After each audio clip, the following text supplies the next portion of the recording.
than what people think it is, but harvesting the fruits is also a very important part of the process as well. So these are the 9 principles of the Life Mastery Method. And I just wanted to give you an overview of kind of like, this is a very deep coaching process and system. Okay, now the next thing, so these 9 principles of the Life Mastery Method they're the kind of coaching, they kind of help you to, how would I put this? These 9 principles, these are you could say the pillar stones of the Life Mastery Method coaching process. Okay? And this is really all the stuff that we do as the coach. Okay? Now, within this circle, there is the 6 levels of existence. And the 6 levels of existence represent the client. Okay? So let me just repeat that again. These principles that are on the outside are the tools, the methods. They're the coaching processes that we do with the client. The triangle in the middle represents the client. Okay? And these are called the 6 levels of existence. 6 levels of existence. Whose 6 levels of existence are they?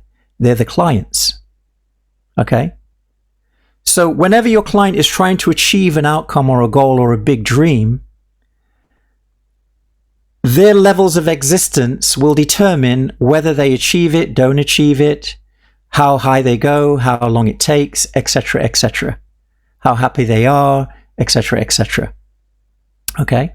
So imagine that this is your client, right? So these 6 levels of existence is actually your client. Now, within your client's life, there are they exist in these different realms. Okay, so the first realm is the environment of the client.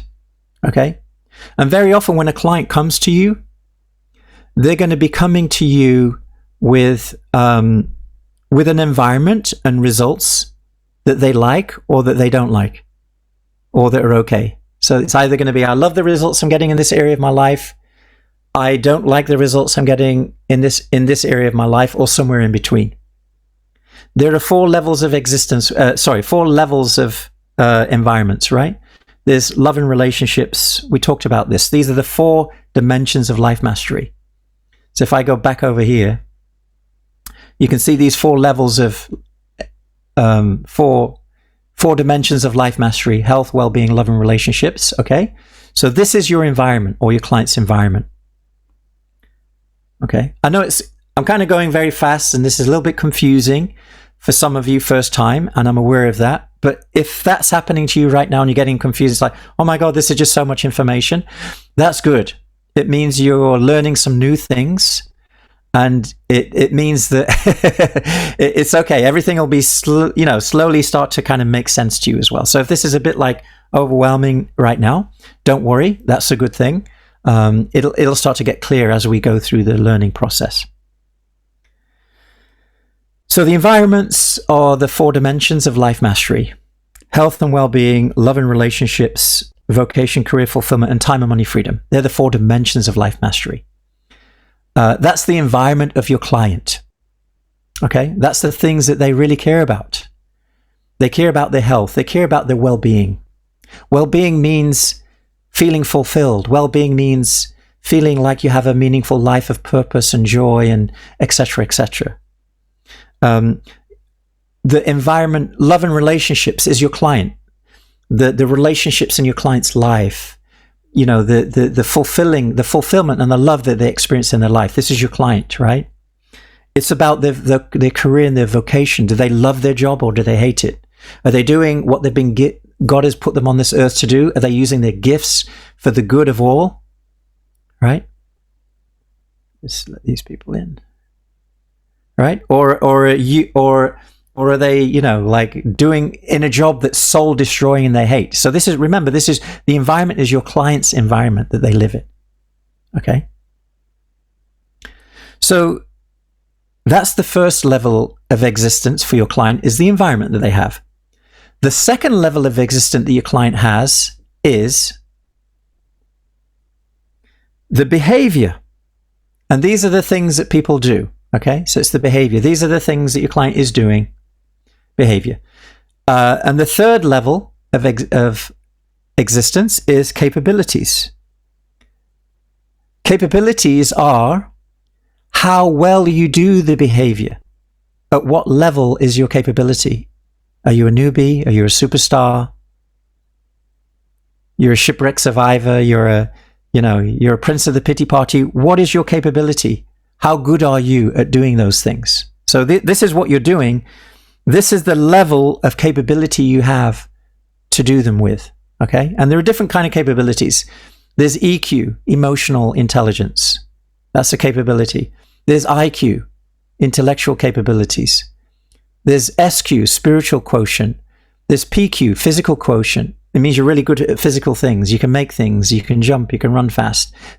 So these are all different kinds of intelligences that we have, and they're called capabilities. Okay. Now, if you look at this model, you'll see that some of these first three, they're external. In other words, a lot of these things you can observe. So, for example, you can see how much money someone's got in the bank. You can see their money freedom or not, right? You can see, are they happy in their relationships or not? You can see if they're healthy or not. A lot of these things you can see, many of them, not all of them.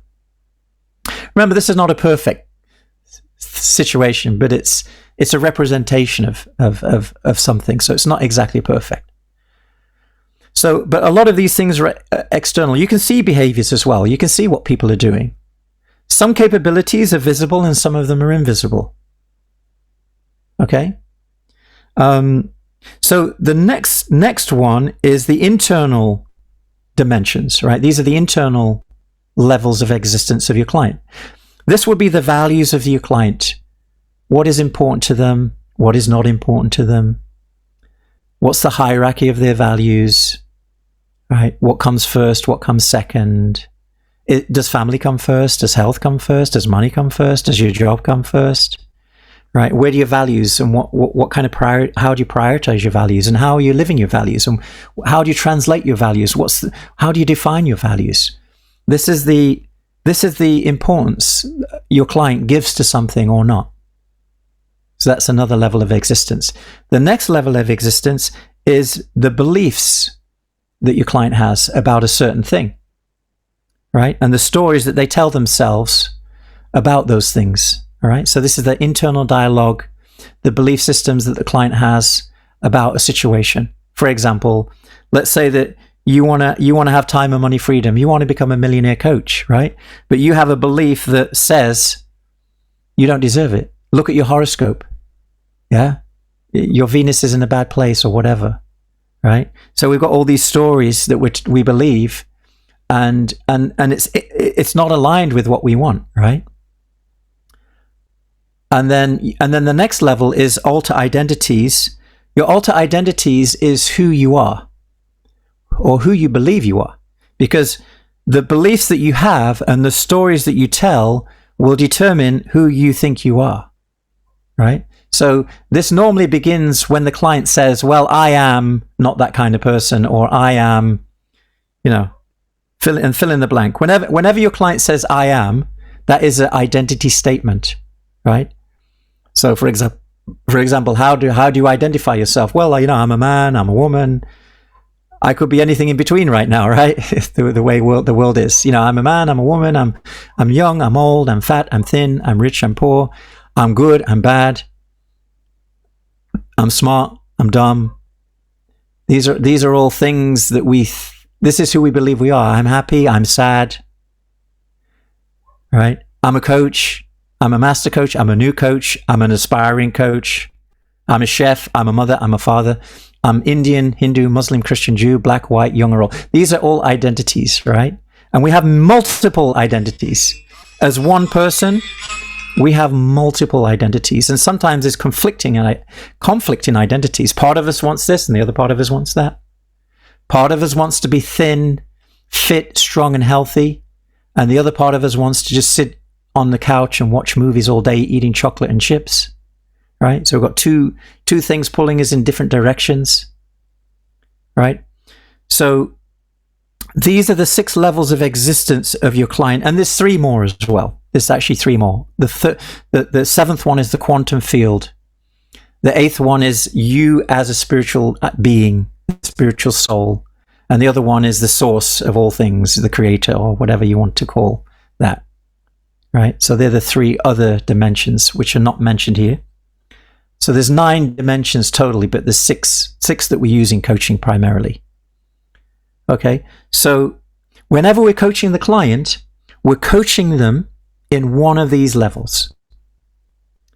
So depending on the situation that the client is, and it's related. So for example, let's say the client has a big dream, and their big dream is to become a millionaire coach and impact 1 million people's lives and be the next Tony Robbins or whatever it is, right? Let's just say that, for example.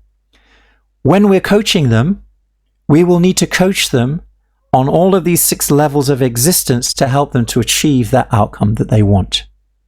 Depending on how difficult or easy the dream is, will depend on which kind of coaching process we will use and things like that.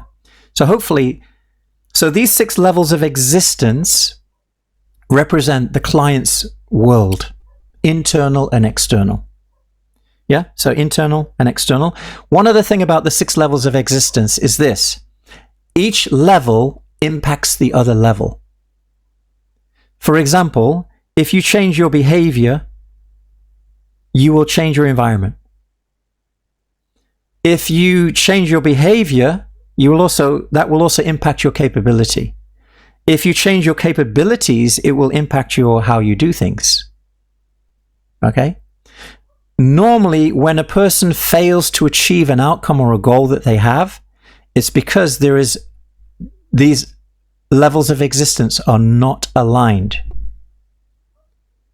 If the 6 levels of existence are aligned, you will have whatever it is that you want. If you don't have what you want, it's because there's no alignment between the 6 levels of existence. It's really that simple. Let me give you an example of the millionaire coach, right? First of all, what would be the identity of a millionaire coach?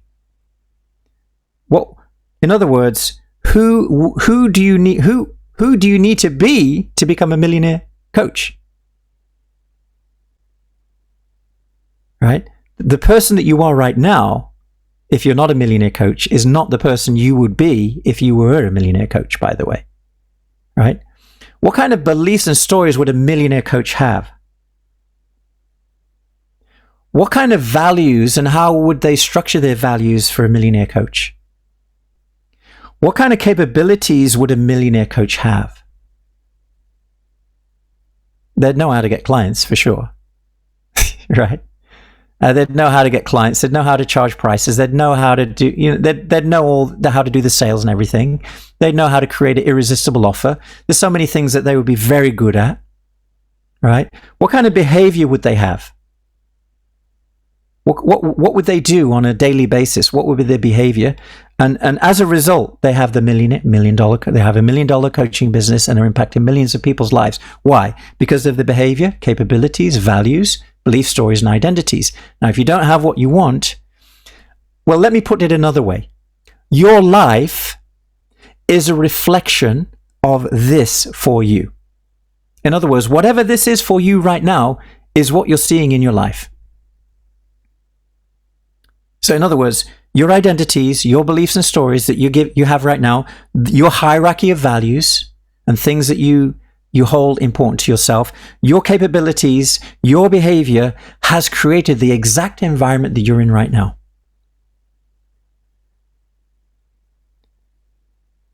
So, and obviously there's always another dimension which is beyond control, because there's always, you may have an aligned environment, as much as possible, but then there's always an extra dimension which is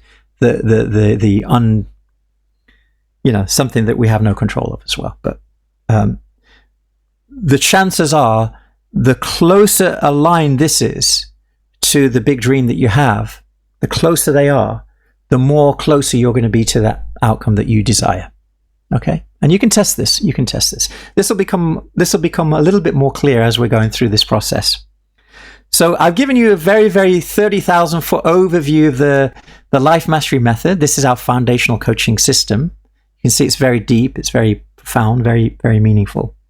Now today, obviously, we don't have time to go into the whole thing and teach you the whole thing.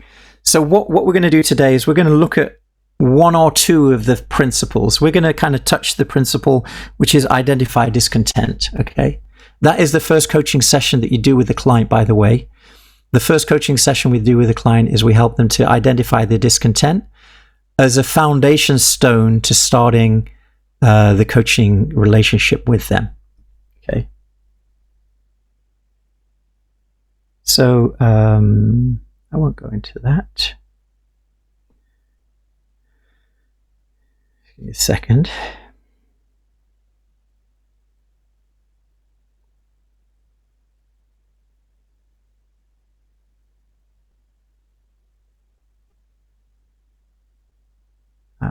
Okay, great. So I want you to imagine, you're at a crossroads, okay? So you are at a crossroads. On one side of the road, one path is leading you to the dark shadows, the familiar place that you've always been to. It's kind of your comfort zone. It's kind of the place that you normally hang out, right? It's familiar, but it's dark and it's got many shadows in it. And then the other road represents your future, and it's very bright. But the only thing is, it's not visible to you, right? So you have a choice, and that's really what this is all about. This piece of the coaching is really all about that. And let's go into this longing and discontent. So the first coaching session that we do with the client is all about longing and discontent. Just share in the chat. I'm just curious to know, why do you think we start off with longing and discontent in the first coaching session with the client? Now, this is after they've paid you, by the way. This is not before they become a client. This is after they've handed over the first payment for your coaching session or whatever. And now you're going to coach them. And the first session that we do is we're going to go into the longing and the discontent. Why do you think we start there? Any thoughts on that? Just curious. Okay, Mina said they're longing to talk about it, yeah? To identify the kind of root causes, okay, yeah? What else?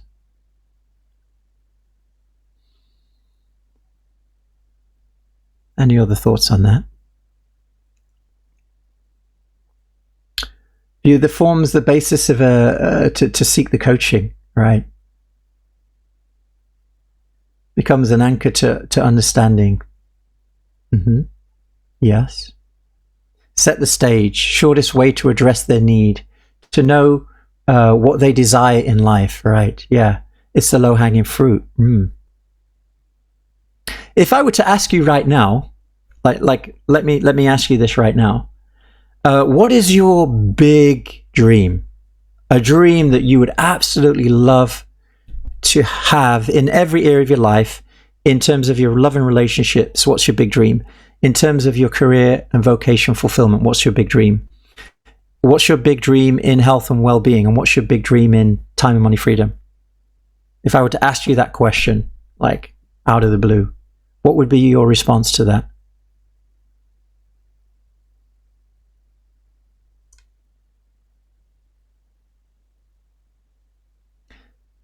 Let me ask you another question. Let's say you have, you're at work and you go to a friend at work and you say, hey, what's your big dream in love and relationships, time and money freedom, career and vocation fulfillment? What's your big dream there? If you ask them that question, what would be their response, do you think?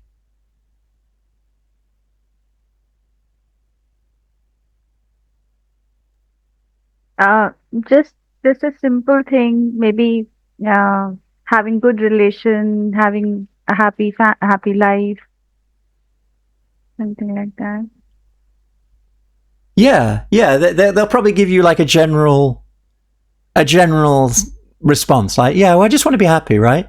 I just want to be, like a little bit better than what it is right now. Really, it's quite rare. It's very rare, and I've been coaching for more than 20 years now. It's quite rare that you'll ask someone what's your big dream, and they can tell you exactly and remember, there's a difference between a blueprint and just like a general idea of what you want. The two if you go to the architect and say, and you say to the architect says to you, okay, tell me what kind of house you want. And you say to him, well, I want my dream house. He's going to slap you in the face. He's going to say, what do you mean by a dream house? A house that I really want. It says, I need more than that. What kind of house? How big is it? A big one. Well, how big? What, 1,000,000 square feet? 100 square feet? What do you mean big? No, not that big. Tell me what you want. And then I'll say, okay, well, it needs, and so how many rooms do you want? I don't know, right? People really, this is the thing. People don't really know what they want, actually. So if you start your first coaching session with what's your big dream, people are going to go, I don't know. I guess better than what it is right now, right? So now, not everyone. Some people do have a very clear blueprint, but by the way, it's very rare to find someone with a blueprint. Actually, know where all the screws go, know where the doors go, where the windows go, whether the doors open this way or that way. That's the blueprint, right? So most people don't even know what their big dreams are. What people know is their longing and their discontent, right? If I go to someone, ask them to spend, I want you to spend the next hour telling me about your big dream, they'll say, oh my God, I don't know. But if I go to someone and say, okay, I want you to tell me an hour, give me an hour, tell me all this shitty stuff in your life, they could go on for 2 hours. They could probably go on for 2 or 3 hours, right? Right? So a lot of so what we're doing is we're approaching the client where they're at right now. And so that's the first reason, is many people don't even know what their big dreams are. Okay? The second reason why we want to first connect with longing and discontent is something called I call this the curve of longing and discontent. Okay, so this is called the curve of longing. In fact, before I tell you about the curve of longing and discontent, and by the way, it just looks like this. Right? And this is motivation, and this is longing and discontent, right? But before I go there, let's just look at what longing and discontent are first. Okay, so what is discontent? How would you define discontent? So this is your client. They're right here. Okay, what's discontent? So discontent is basically, let's have a look at discontent. Emma has written not being happy in the present. Let's have a look at what you've written. Client looks so sad. Yes, that's discontent, right? Emma, absolutely, totally. Yeah, not being happy in the present. Absolutely. Not feeling fulfilled. Yeah. Discontent is something that's in your life right now that you're not happy with. That's called discontent, right? So discontent means, I'm just not happy with the job I'm doing. It's not satisfying me. It doesn't fulfill me in any way. I'm just doing it because I have to do it. That's called discontent, right? Or it could be a relationship that you're in, the money that's in your bank account. You're just not satisfied with it. It's not enough, right? There's too much time at the end of the month and my money runs out. It's a discontent. It's a feeling of it's not good enough, right? That's discontent. It's I think Dr. Krishna, a gap between expectation and reality, disillusion, etc. So so it's really about, and this is based in 2 places, past and present. Okay, So discontent is often, when we think about our discontent, we normally think about, I'm not very happy with my past, I'm not very happy with what I did, I'm not happy with what someone said, or I'm not happy with my life situation right now. And it's going to be in one of these 4 dimensions of life mastery, health and well-being, time and money freedom, vocation, career fulfillment, and, love and relationships. So there's going to be a certain area of discontent, right? So let's do that right now. Let's just connect with it for a second with you. So let's look at the life mastery method. And let's look at the 4 dimensions: health, well-being. Let me make that a bit smaller. Health and well-being. This is kind of like the circle of life, the wheel of life a little bit. Okay, love and relationships, time and money freedom, and career, vocation, and career fulfillment. Just give yourself a rating on a 1 to 10. How satisfied are you in each one of these areas? And obviously there could be subcategories as well, but let's just do a general overview. So give yourself a score for health and well-being. How satisfied are you in this area? 10 would mean I am fully satisfied, fully content. It is perfect for me. 1 would mean, oh my God, this is a nightmare, disaster. I'm totally dissatisfied with this. I can't take it. It's horrible. That's a 1. And then 5 would be somewhere between. Just give yourself a rating. So health and well-being, give yourself a rating, right? And you can give it a number. So 5, or you can put a 5 there, or whatever it is on a 10. Okay. So this is kind of wheel of life, right? This is your wheel of life. Let's go to the love and relationships. On a scale of 1 to 10, how satisfied are you in your most important relationships of your life? 10 on 10 means every relationship I have is perfect, right? You may have a perfect family life relationship, but maybe the one at work really needs work, right? Maybe you're not satisfied with that. So choose the one that's the painful one, right? So 8. So we've got some different things, 9, 8, 5. Now, it's going to change depending on the environment that you're in, by the way. So, for example, at home, it might be a 9 out of 10. But with your boss, that relationship might be 3 out of 10. Or with, So remember, in general, it may be 9. But there's going to be specific relationships that are important to you, but are really not doing very well, right? So, for example, like I said, you may have great relationships at home. Or you might have great relationships with most of the family, but, your father-in-law or your mother-in-law or whatever, it's a nightmare or something, So, right. So remember, it can be general, but it also can be specific too. Okay, let's go to the next area. In general, on a scale of 1 to 10, 10 means I am completely satisfied in my time and money freedom, right? And you can divide that if you want. You can do time freedom, money freedom. Money freedom means you can buy what you want, when you want, without even looking at the price tag. You have everything you ever wanted. You don't have any debts. You've built your dream home. You travel with your family. You're able to support and sponsor things that you love to give to. That's called a 10. 1 would mean, you're in debt. You don't have anything. You're longing. You're discontent. And then 5 would be somewhere in between. 5 is kind of okay. It's okay. It's not, I'm not Bill Gates, but it's okay. I'm not broke. I'm not homeless or anything. Right. And remember, this is relative as well, relative to your big dreams as well. How many of you would love $1 million, $1 million, £1 million, million, 5 crore rupees or whatever? How many of you would love that? Say yes. Okay, but what if I offer that to I say, hey, Bill Gates, do you want $1 million? He kind of like, hey, don't insult me, right? That would be like an insult. So it's all relative. It's all relative.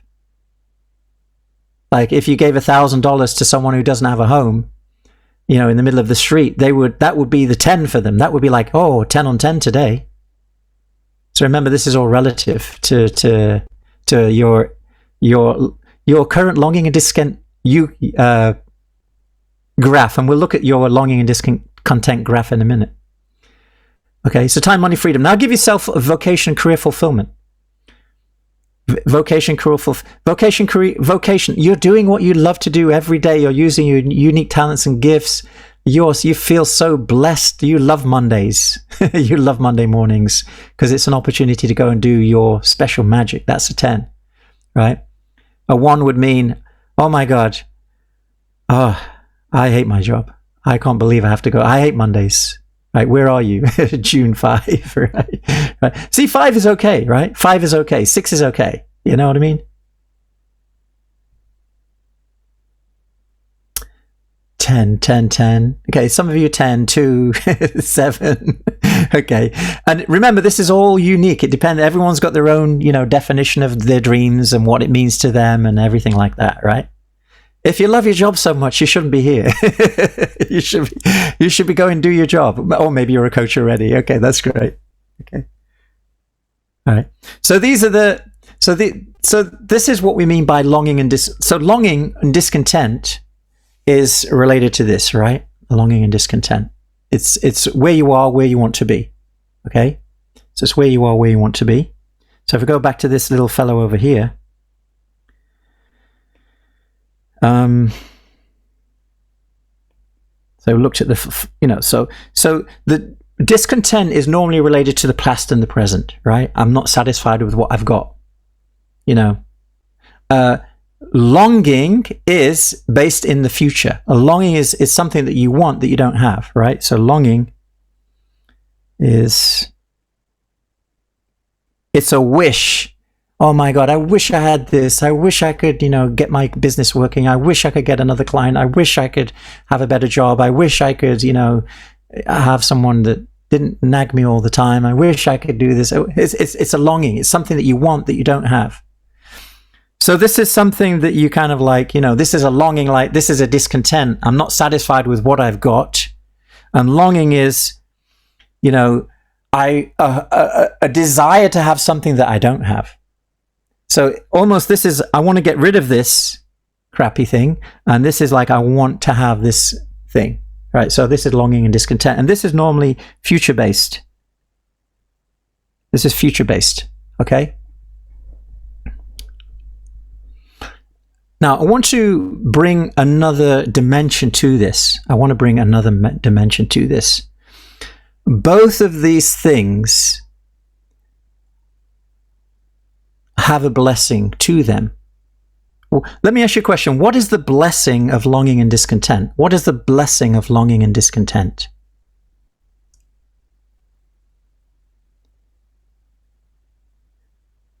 Would you like to get rid of your longing and discontent? First of all, do you want to actually get rid of that? Do you want to? So in other words, I'm not discontent. I'm completely satisfied. There's nothing that I want. I already have everything that I want. Who would like to have that situation in your life? Right? So let's just read a few of these things. So Brenda said, me. Yes, me too. Okay, right. Yeah. It motivates people. I love each moment of my work. Okay, awesome. So Emma said, yeah, it motivates people. Exactly. That's the point of it. Your longing and your discontent are a calling within you for something better. It's discontent is a message inside of you that I need to change. Okay, listen carefully. Discontent is a calling inside of you for change. Longing is a desire in you to experience your potential. Okay, so let me just repeat that. So your discontent is a calling inside of you for a change. And your longing is a voice, powerful voice, which is an expression of your potential. Okay, that makes sense? So there's nothing wrong with these two things, and they're actually life wanting to express itself in a fuller, freer way through us. It's just like if you look at everything, it has this desire to grow. You look at, even you put a little seed of a grass seed, sometimes, have you ever seen that in concrete? This little grass seed is coming through the concrete and it's pushing through, and it wants to grow and it wants to find the light. That's what we are. We have an innate desire within us. Like sometimes we think, oh, there's something wrong with me because I'm not satisfied. Okay, there's something wrong with me. Or I have a longing. It means, I should, and this is the philosophy. This is what we're taught. You should be satisfied with what you've got, right? Stop complaining. Be satisfied with what you have. Don't be naughty, right? And we're taught that from being a child, right? We have to be satisfied with everything. And if you want something, then there's something wrong with you. But actually, it's not. It's actually an expression of our potential. And it's an expression of us wanting to change. And it's a very, very part of our being.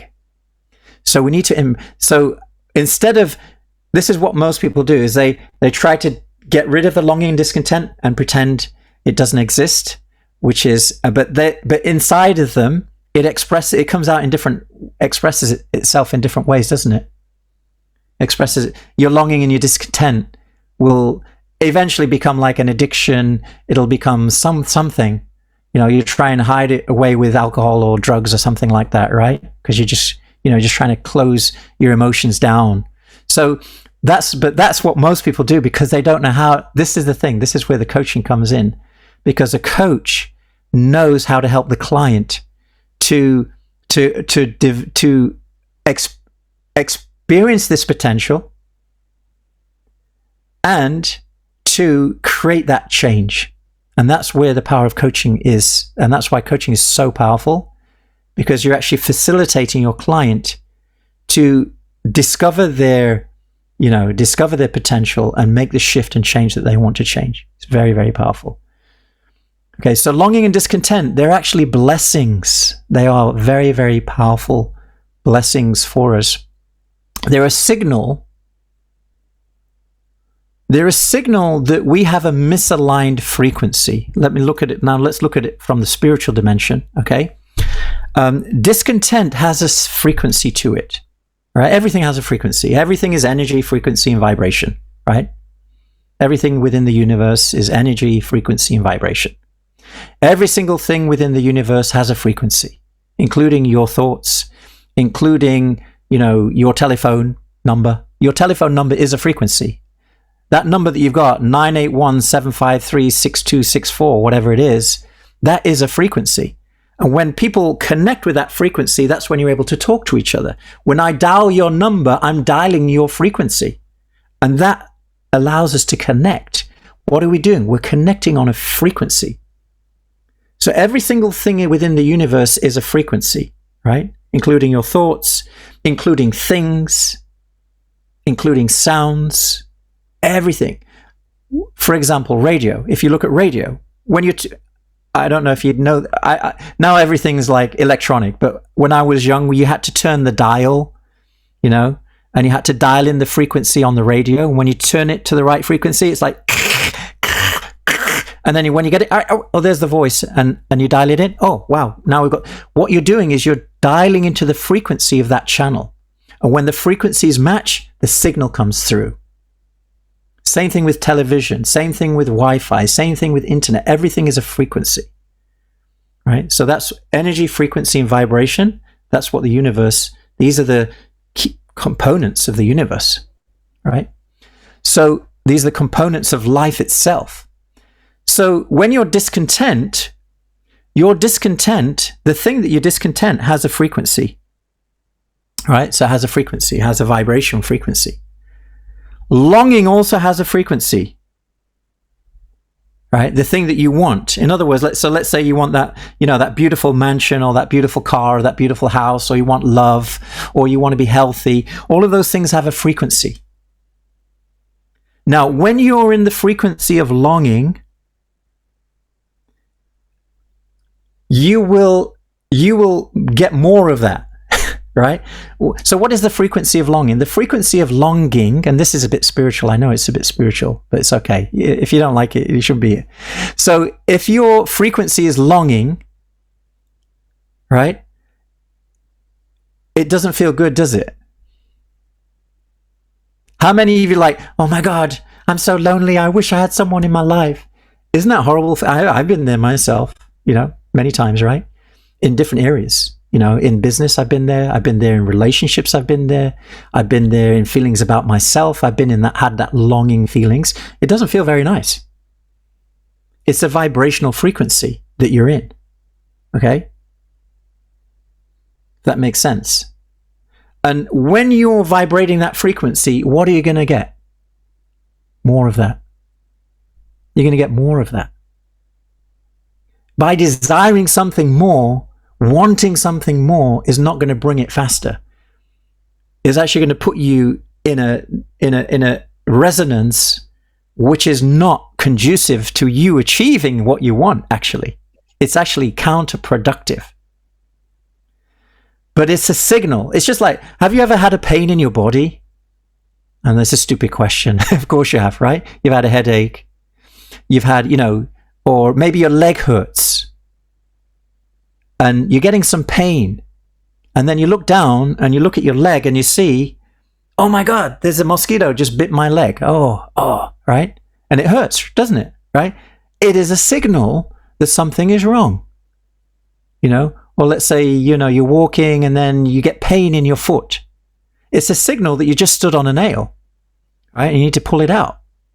So this feeling of longing is a signal that you or we are out of alignment with our big dream, with our potential. So these are blessings in disguise. Like, how many of you would like it that you don't want to feel pain anymore?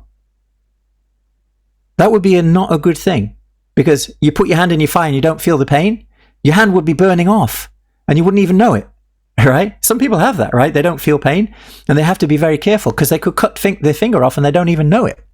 Pain is there for a reason. It's a signal that something's wrong. Hey, be careful. So anytime you're feeling this longing is a signal from your higher self that there is a potential that you have not realized.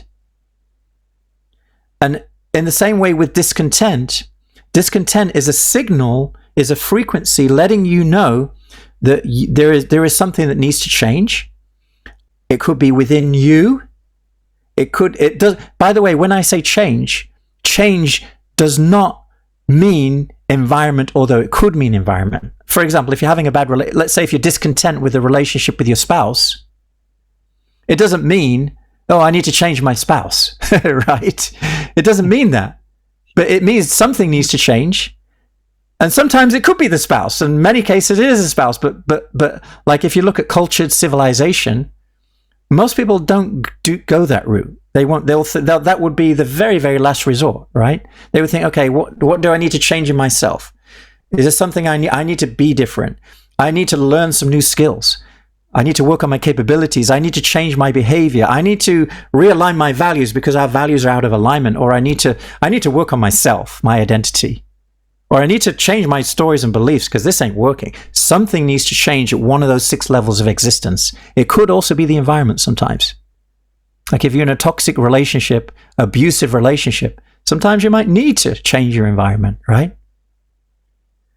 But those signals of discontent are life telling you that there's a nail in your foot. Look, you're approaching things. Something's not right here. Okay. So I want you to look at longing, discontent as your best friends. It's like that signal from within your core, from your higher self, from your source, that something is out of alignment. And here's the most important thing I want to say to you. It's mostly not the environment. It's mostly something inside of you or me. It's something inside of ourselves, mostly, that needs to shift. It's very often not the environment. The environment is mostly a reflection of the internal, what's going on inside. And that's why this transformational coaching model is so powerful, because this transformational coaching model is an inside-out approach first, rather than just changing the world around you, hoping that that's going to make you feel better. And how many of you have done that before? How many of you feel a longing and a discontent and you struggle and you achieve something that you thought was going to fix you, and you get it and you realize, hey, I got this, but still I feel the same. Still something missing. And then you think, okay, well, instead of 1 million, maybe I need 2 million. Oh, yeah, I got me 2 million. Yeah, I'm still not satisfied. Maybe I need 10 million. Well, I made my 10 million. Okay, I'm still not satisfied. Well, he's got 20 million. Maybe I need 1 billion, right? And there's just no end to it, right? So the shift didn't happen. That was trying to solve an internal problem with an external, thing. So that's why transformational coaching is so powerful, because it works on the inside out. If your inside changes, the outside changes as well. That's the thing. So hopefully, I'm getting very spiritual today, but I just really want you to understand longing and discontent and how important they are in the client journey. And it's something that we come back to. So this is one of the principles of the Life Mastery Method. Remember, so when we're looking at the principles, it's actually one of the core principles of the Life Mastery Method is identify the longing and discontent, right? Okay, so we looked at that. We looked at, here's my great picture. We looked at longing and discontent, and your discontent has a vibrational frequency, your longing has a vibrational frequency, and you, as an individual, you could be vibrating from this frequency of longing and discontent as well. And you're going to get more of the way you're vibrating. So what needs to happen is there needs to be a shift, right? So the longing and discontent are really there to help us to make that shift.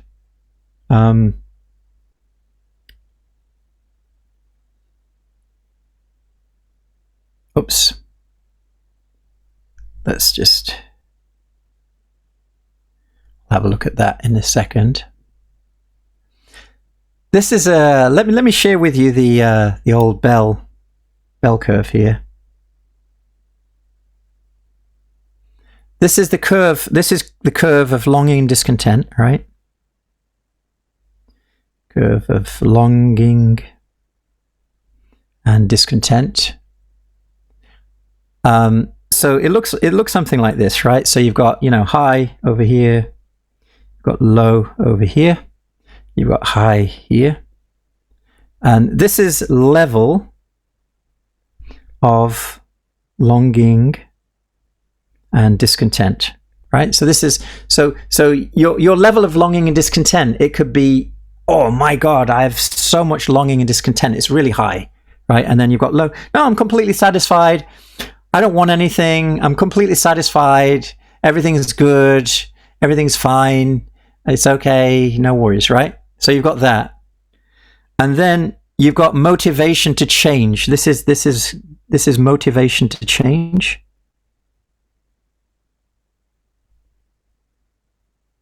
And your motivation to change can be low or it can be high, right? So if you're satisfied, in other words, if your longing and discontent is low, your motivation to change is also going to be low. So it's like a bell curve, right? You can see the bell curve, and it kind of goes like this.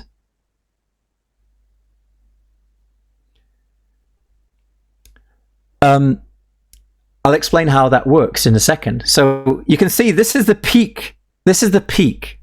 This is the optimum place where people normally make the change, where it's, I'm getting this high level of discontent. So in other words, the discontent, the longing has gone up. How many of you been in a situation where it was just like you've been in a job and you hated the job, but then one day it was just I had enough. It was just the level of discontent was just so much that I'm out of here, right? And that kind of motivated you to tell your boss, you know what, I'm handing my notice. I don't want to be here anymore. Here's my month's notice. I can't stick this out anymore. So that's where a lot of people get to. Now, this can also be a threshold. This can either be a bell curve or it can be a threshold. So some people reach a certain threshold and it's different. Every individual has a different threshold. Every individual has a different level of tolerance, right? So in other words, some people, you just give them a little bit of pain and it's like, I'm out of here, right? Just one thing doesn't go right for them, boom, they're gone. Some people, You can do anything. Kick them in the head, punch them in the face, blah, blah, blah, abuse them. They'll still never leave, right? But one day they will, if it just keeps up enough. So there's a reason for that. So I want you to, when you look at this, you need to know that everyone's threshold, everyone's tolerance level, they're all different. And in different areas as well, depending on values and things like that.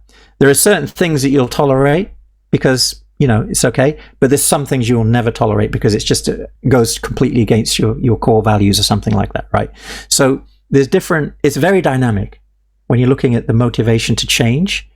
But this is the thing that happens. How many of you had a longing to start your own business, for example? And you got to the point and you think, okay, yeah, and then you finally made the decision to do it and you actually stepped out to try and do it. How many of you have gone through that experience before? Maybe as a coach. I'm going to be a coach. I'm going to be a successful coach. And you tried so many things. But then you got to a point where it's just like, okay, this is not working. And then it goes down the other side. It's like, you know what? It's never going to work for me. There's no point trying. What's the point anyway? I'm never going to make it. And this is when it starts to go down. It gets to a level of pain that you just can't tolerate anymore. Right? So in other words, longing and discontent can be an impetus to change, but longing and discontent can also leave people stuck, frustrated, and disheartened and hopeless. Have you ever felt like that before? Okay, I've tried to change, I tried everything, tried this, and you tried to change, but somehow or other you just couldn't do it, and then you eventually think, okay, you know what? I give up. I'll just tolerate this. And how many of you are actually doing that in your life right now? You just came to the point, you know what? I don't care anymore. I'll just tolerate this. It's not bad. And that's very often, I don't want to say this, but I'm going to say it. When you say an area of your life is a 5, that's sometimes what it is. Good is the enemy of the great, right? Good is the enemy of the great, because it's like, well, it's okay, could be worse, like you're not living your dreams, you're not living your potential, you're not using your unique gifts and talents and strengths to make a difference and impact in the world, and you're just tolerating a crummy situation. It means you've gone past this thing, right? And I just want you to be aware of that, right? That sometimes we actually go through the other side. So longing and discontent is good, but there is a certain level where longing and discontent can also take you on a decline where you become apathetic and you give up and you become desperate and you become hopeless. Unfortunately, a lot of people fit into this category in their lives, right? They had a dream when they were young. They wanted to do so many wonderful, great things. But now you talk about the dream, they yeah, I used to have a dream, but you know what? Dreams are for losers. Dreams are just dreams. They'll never come true. People give up, right? You've seen the movie. Come on. We've all seen the movies. The grumpy old grandfather, right? The frustrated old grandfather that's, got a hair across his ass because, he wasn't able to achieve his life and he was just doing things, he never realized his potential, right? Okay. So, do you want to be that? Do you want to be that one? Do you want to be that one? Or do you want to realize your potential? So longing and discontent. Yeah, longing and discontent. Big topic, right? Let's see where we're getting to now. Okay. So I wanted to share these things with you. So this is the curve of discontent.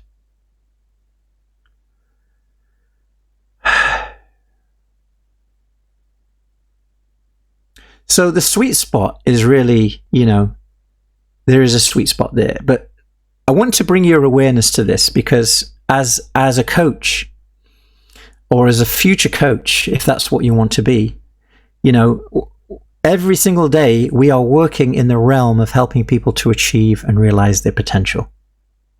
And every day we are helping people to make the change and shift that they want to do. Okay, so it's important we know what we're doing. Right, it's important we're kind of aware of these things because it kind of helps us to do that. That means we also need to be on a journey ourselves. Does that mean those 4 areas of life mastery have to be perfect? In other words, you have to be a 10 here, a 10 here, a 10 here, and a 10 here. Otherwise, you can't be a coach. Of course not. I don't think I've met a 10 in every area. And you might be a 9 in an area for a while, and then you might be a 10 in an area for a while. But something's going to happen because we live. We are in the world, and things happen, right? But it's a journey. This is an ongoing process of self-discovery, self-awareness, and it's an ongoing process, right? And it's dynamic. It's always shifting. You may be a 5 in your work today. You may have an internal shift and be a 7 tomorrow, right? You may be a 10 in your relationship with your spouse today. Next week, you might be a 5. Maybe he went out and had an affair with someone or something, right? And it made you a 5, right? So, life happens. But what it is, it's a journey. It's a journey. And that's why coaching is a journey. It's a journey of potential and a journey of shift and growth. And it's a beautiful journey when you play the game the right way. And that's what we're going to do today. And that's one of the things I'm going to teach you today in this session, even though we're kind of halfway through already. But I'm going to teach you how to actually make that shift now for your client, right? So, are you ready for that? Ready to make the shift? How many of you need a break? A little break? 5-minute break? 10-minute break? Do you need a break? You want to carry on? Who wants to carry on? Who wants to have a little break?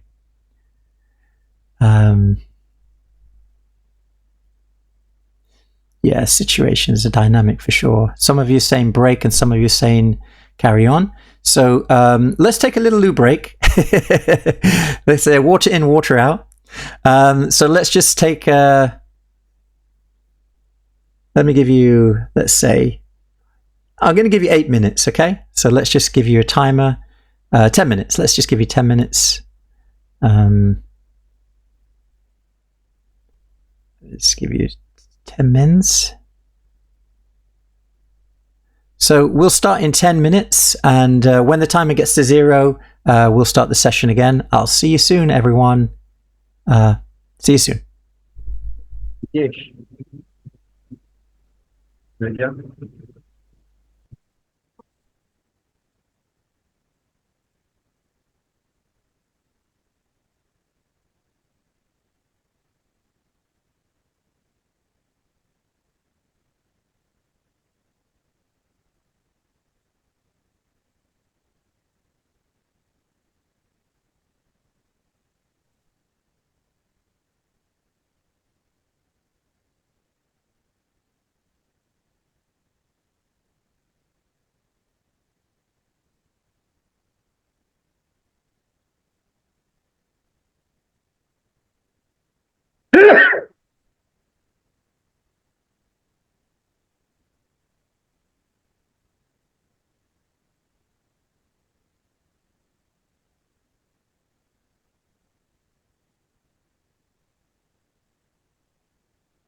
Okay, welcome back, everyone.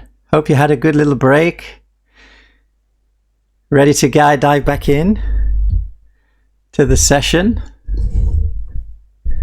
So, what have we discussed? What have we discussed so far? We've looked at the 4 dimensions of life mastery, right? So, what can you remember so far? What have we shared with each other today? Well, what have I shared with you mostly? Okay, so let's see if you've got memories. What have you learnt today? Just type into the chat. What have you learnt today? What was a key thing you've got?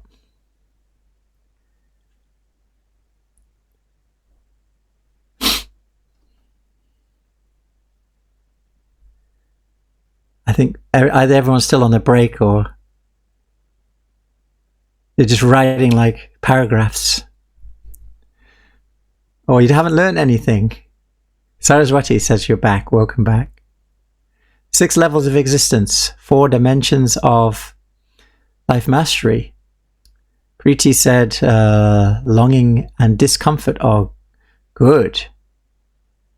Sridhar says potential realization. Meena said longing and discontent is a valuable symptom. We have a few doctors in the house today. I don't know what kind of doctors you are, but yeah. How discontent can lead to better road for future.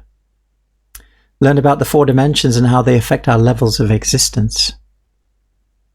Doris. Nilakshi, how to identify the discontent and longing. Dr. Krishna, high levels of interconnections among the 6 levels. Yes. Skill empire capabilities and dimensions. Longing and discontent are signals. Brenda, health and well-being, loving relationships, time, money, freedom. Vocation and fulfillment, 4 dimensions and subcategories. Saraswati, biggest learning, how the 6 levels of alignment is so important, and also the way to look at discomfort and longingness. That's an eye-opener. How everything is linked and impacts each other. Krishna, 4 levels of dimension, 9 principles, 6 levels of existence. Yes, so we have 469 or 496. Yes. Good of the enemy. Good is the enemy of the great. Coaching is life, misery to life mastery. Every challenge has a choice. Everything is frequency. Holistic nature of coaching. Yeah, thank you. Thanks for sharing, everyone. Longing and discontent. Yes. Okay, good. So what we're going to do now then, now I've looked at the kind of some of the theory behind longing and discontent, and it's important to know why we do it, because if you don't know why we're doing it, it's like, I'm just doing longing and discontent because my master coach told me to do it, so I'm doing it. But it's important to know why you're doing it, you know, the reasons why it's important. Okay, and what it is. What is longing? What is discontent? Why it's so important? Why it's such a useful tool in coaching? Why it's the first thing we do with the client, okay? All right, so how alignment across levels of existence helps us to understand better. Hope we delve more into it. We will. We're going to go into it now. Okay, so let's just go back to our little drawing here. I bet you didn't know you're going to get an art class as well, did you? I need an art class. Okay, so we've got longing and discontent there, right? And we've got, remember, longing is in the future.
So what's the opposite of that? What would be the opposite of discontent? I kind of just told you.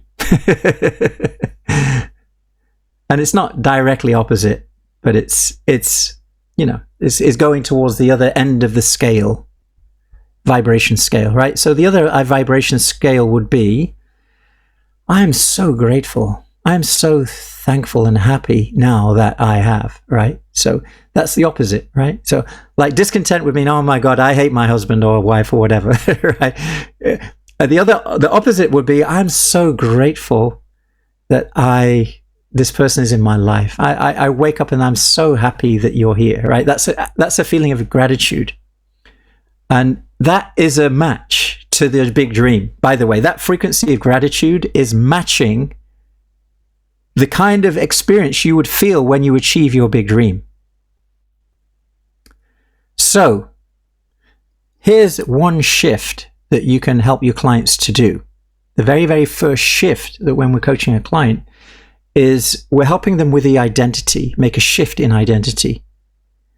And one of the first shifts that we do is we do the longing and discontent. And then the next thing we do is, what's the second step in who remembers the second principle of the Life Mastery Method coaching model? What's the second principle?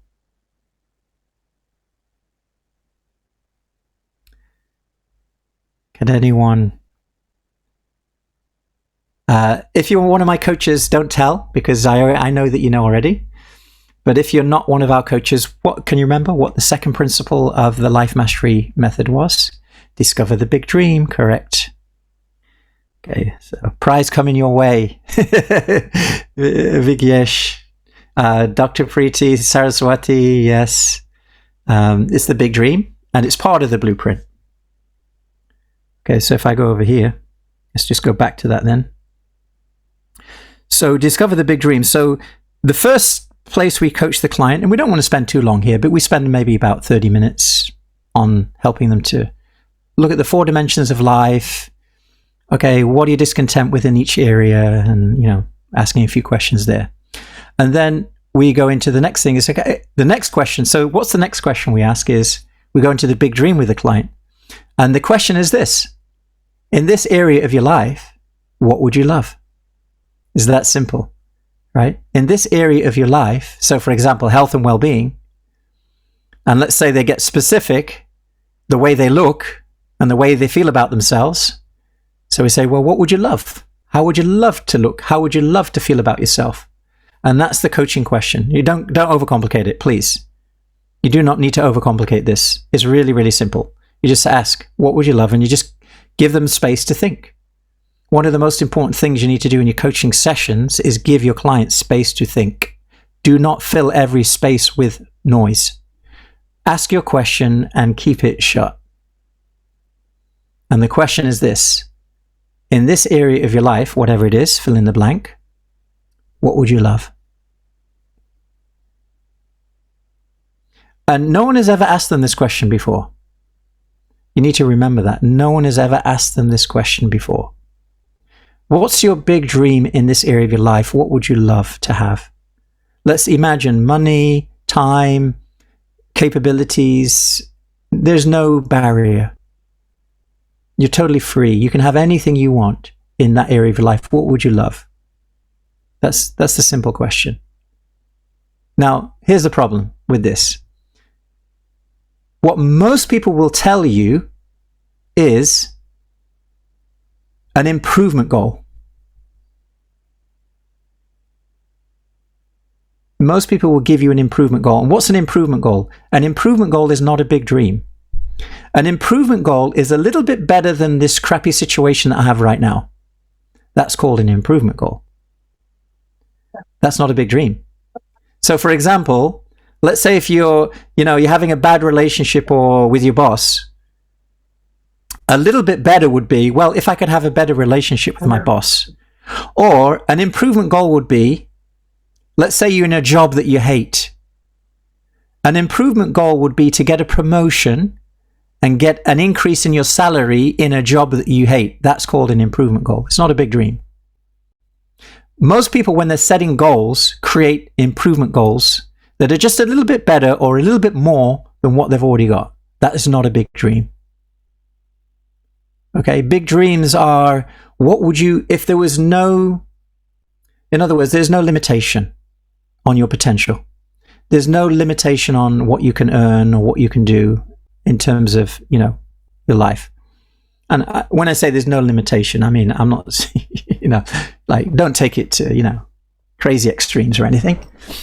But most people don't have that problem of taking it to crazy extremes. Most people have the problem of just making it a little bit better than what they already have. In other words, let's say if you made last year, your income was $20,000, just example, or $50,000, right?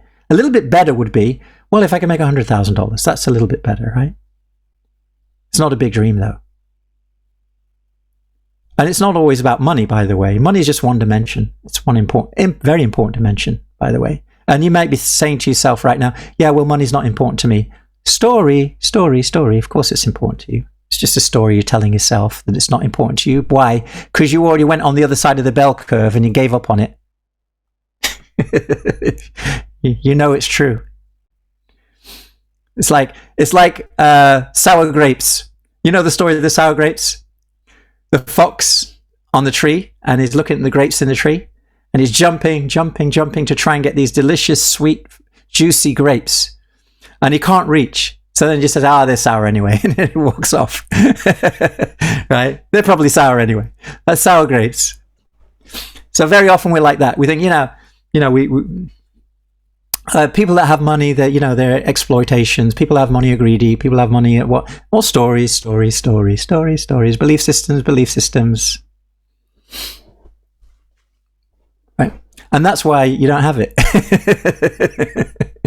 That's one of the reasons you don't have it, right? Okay. So big dream. Anyway, I'm not going to go too much into big dream today because but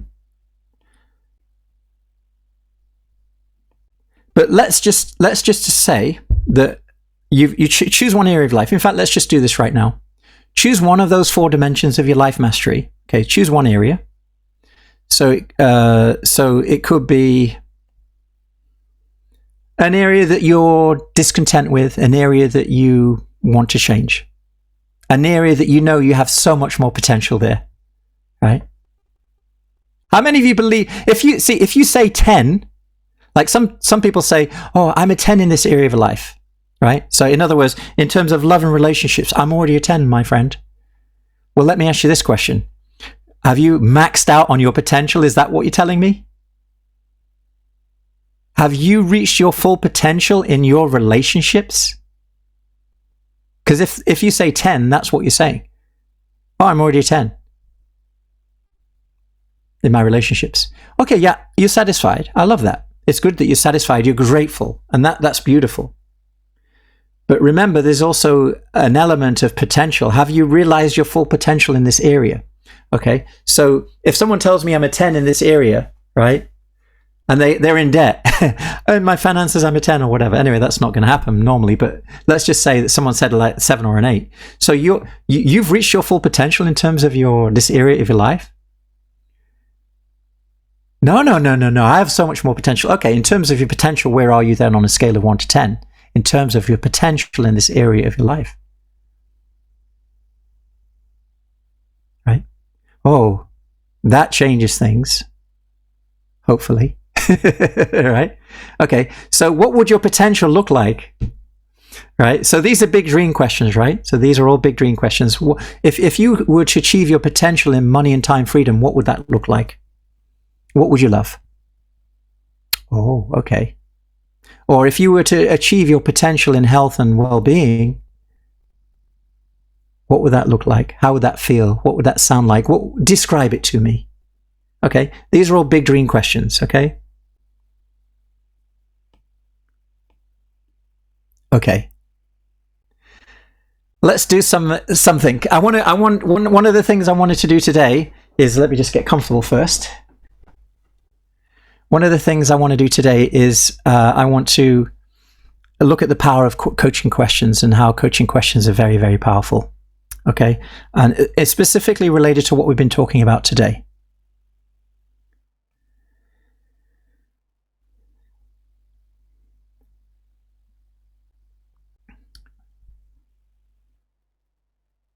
let's just spend a little time with this fella over here. So let's just say that you've created a big dream for yourself, right? Let's say that you chose time and money freedom. Let's just choose this as an example.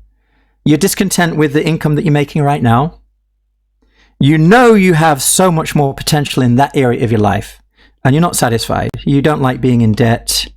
You don't like having to worry about money all the time. You don't like having to, not being able to afford to do something that you want to do just because, like you would like to join my program, but I want to join your program, but I just can't afford it. Like that sucks, right? To be honest with you, that's sucky. So that's a discontent. Your longing is, well, I need to have, this thing. So let's just say that was let's just say that you chose time and money freedom. Okay. Can all relate to that, right? And let's just say that your big dream is to, I want to be in the next 2 years, 3 years, I want to be a millionaire in my coaching business. And you know what? Money's not the most important thing. The most important thing is impact, and I want to make a difference, and I want to do what I love. And let's just say vocation and coaching, you've chosen coaching, but you want to be a successful coach. And maybe it's not $1 million. Maybe you want to make 100,000 a year or whatever it is for you. And if you could achieve that, that would be, wow, that would be more of my potential. I'm able to help so many people. I'm able to grow. That's your big dream. Okay. Now here's the problem. When you create a big dream, what have you just done? When you create a big dream, what have you just done?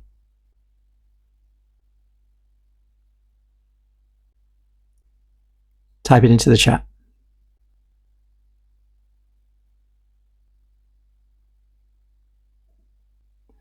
When you create a big dream, you have just created more longing and more discontent. You've just created another frequency to be disappointed about. Yes or no? Because my big dream was here before. I thought, oh, this would be nice if I could achieve this. Now I've just created a big dream. It's way up here, which basically means now I've created more longing and discontent. Oh my God. Now I'm more frustrated because before it was like, okay, it was okay. But now I'm really dissatisfied. Are you getting me? Are we on the same wavelength here?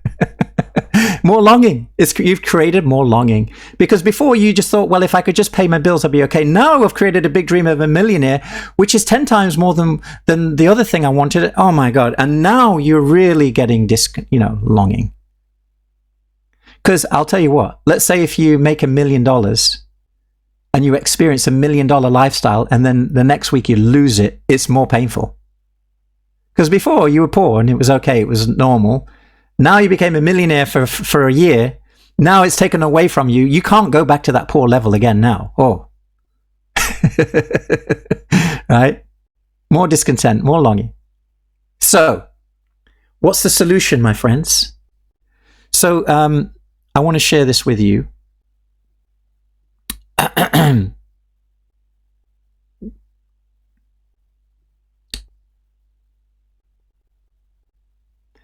So when people create a big dream, this is the problem. So when people create a big dream, this is normally what they do, right? This is normally what they do. They create a big dream, and what they do is they just increase the frequency of longing and discontent, which often compounds the problem. I want you to get this. It's very, very important. When people create a big dream, and this is where most coaching goes wrong, is they help the client create a big dream and they just create more longing and discontent, and it compounds the problem. And this is what happens. And then this is when you focus too much on longing and discontent, you're going to start dwelling on the negativity, you're going to self-blame, emotional eating, only working on the externals, etc., etc. So, you work harder, you put more time in, you put more energy, and it's like, now you're going really crazy, and then it's not working, and it's like, now you don't need a coach, now you need a therapist. Yeah? My God. Okay, so we don't want that. We don't want to do that. That would be like a disservice to your client, right? So this is what happens is, So most people react to longing and discontent by amplifying them, leading to frustration, stagnation, etc. Right? So the solution, here's the solution. Here's the solution. The solution is you need to use quantum coaching to align existence at the 6 levels. So in other words, forget the outside. So let me just draw this and show you what it looks like. Let's go back to our man. Let's go back to a man or a woman, whoever, right? Like this is the big dream. So if we keep it there, we're in the frequency of longing, want, discontent. We're going to feel frustrated. We're going to feel a gap. This creates contrast. When you have a big dream that you don't have, it creates contrast because I want this and it's over there and I am over here. And that creates a contrast. It's basically the frequency of what I want and the frequency of what I have are two different things. That creates that horrible feeling inside of you. So what's the solution then, my friends? What's the solution? Okay, I'll give you a clue. It's in the 6 levels of existence. The solution comes in the 6 levels of existence. So if we go back over here to our model, there needs to be alignment. We need to create alignment within the individual themselves. And we're going to start off creating alignment at the identity level of the individual. Right here. Okay? So values this is the big dream. Big dream is values. Your values. This is what I want. This is really important to me. I want to make an impact in people's lives. I want to do the things that I love. This is all your values, right? Then you have beliefs and stories around that, like, okay, millionaire. Yeah, I want to be a millionaire coach in the next 3 years. Okay, well, you got beliefs and stories around that. Oh, that's not possible. Am I really going to be able to achieve that? La la la la la la la la la la la la la la la la la la. Stories, beliefs, right? Out of alignment. Identity, also out of alignment, right?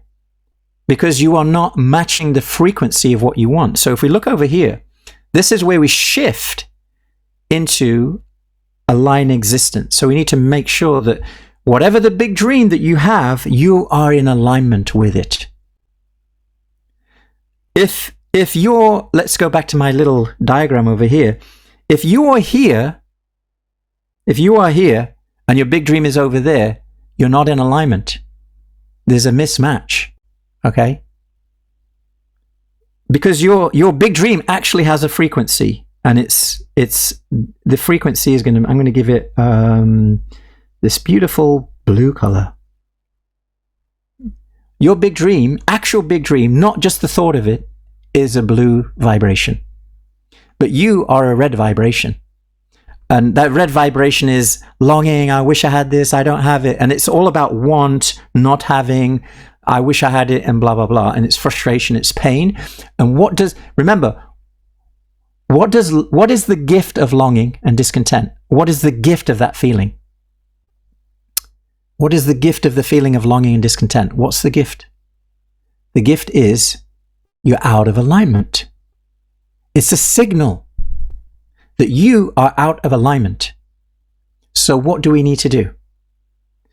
We need to unhook first. The first principle is this. We need to help the client to unhook from the future and also unhook from the past and be in the present moment with the big dream. So in other words, there's two creation. Now I want you to get this. This is very, very important. When we're talking about creating anything in life or in the world, there's always two creations. How many? When we're creating anything in life or in the physical world or anything, there's always two creations. There's the mental creation or the spiritual creation first, and then there's the external manifestation. The external manifestation is a result of the internal creation. Begin with the end in mind, right? Right. Thoughts become things. your blueprint becomes the house. It was first a thought, then it was put on paper, then from paper it was taken into the physical world. Thoughts become things. Thoughts, feelings. It's not just thoughts. Thoughts and feelings and emotions and frequencies and vibrations. And so what we need to do is we need to create the vibration of the big dream within first. Okay, and now something very special happens here, right? So now this expression on the client's face is going to change.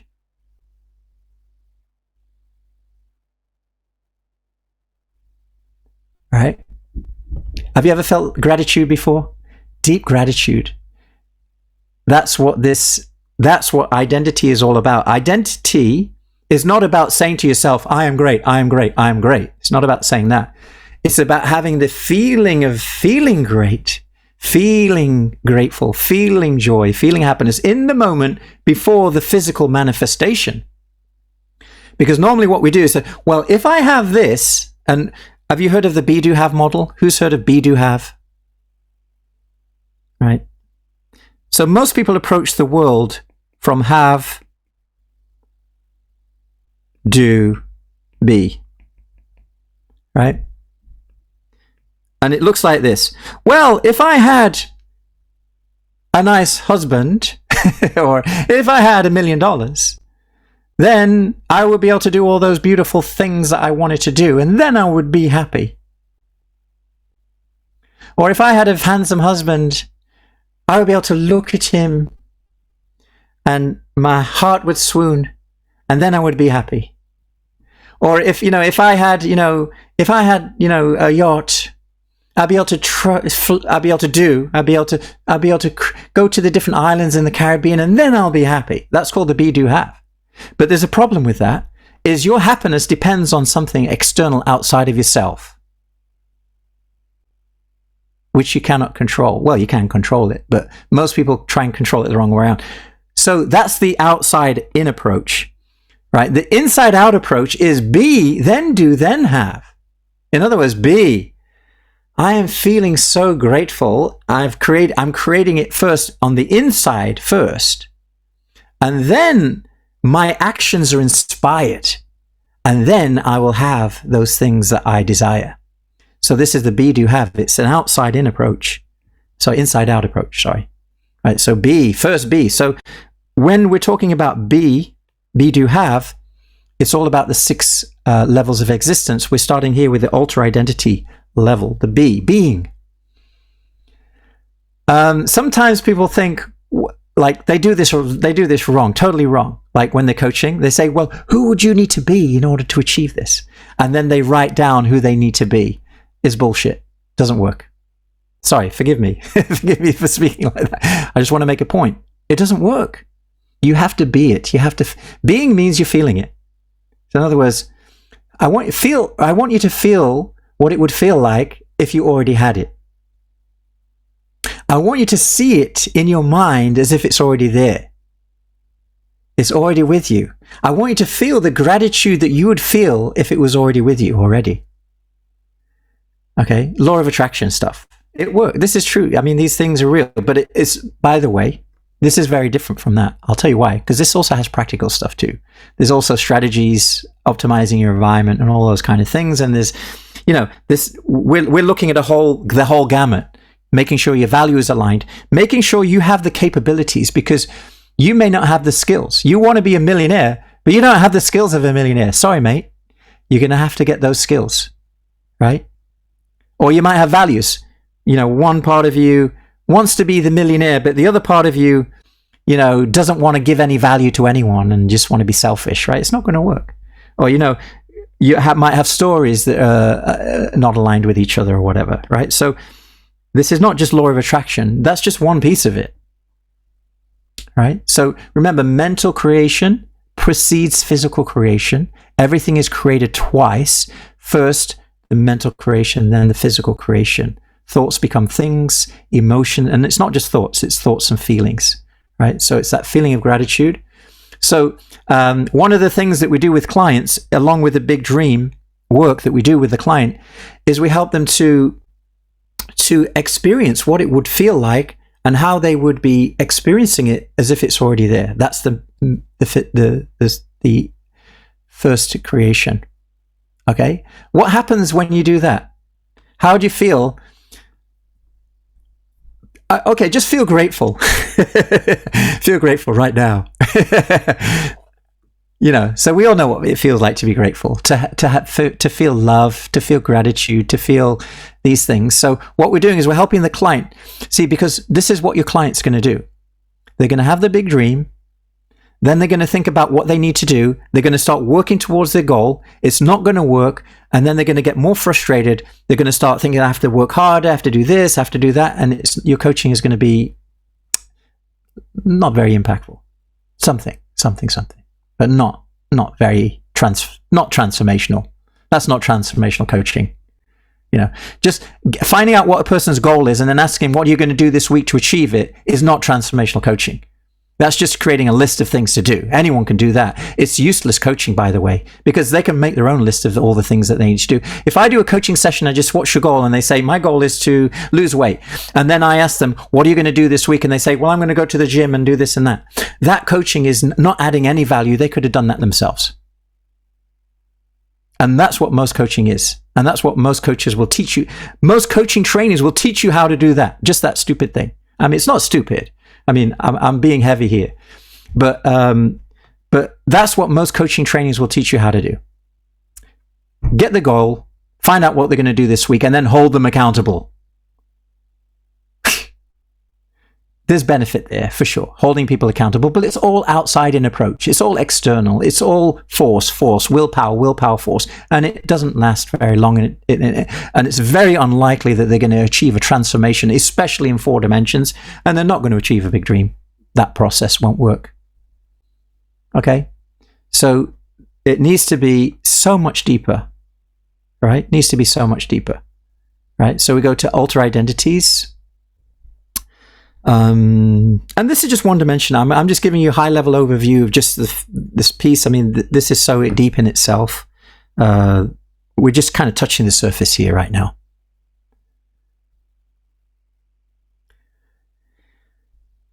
Okay. Right.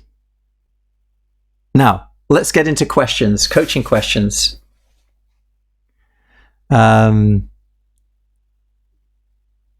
Let's get into coaching questions.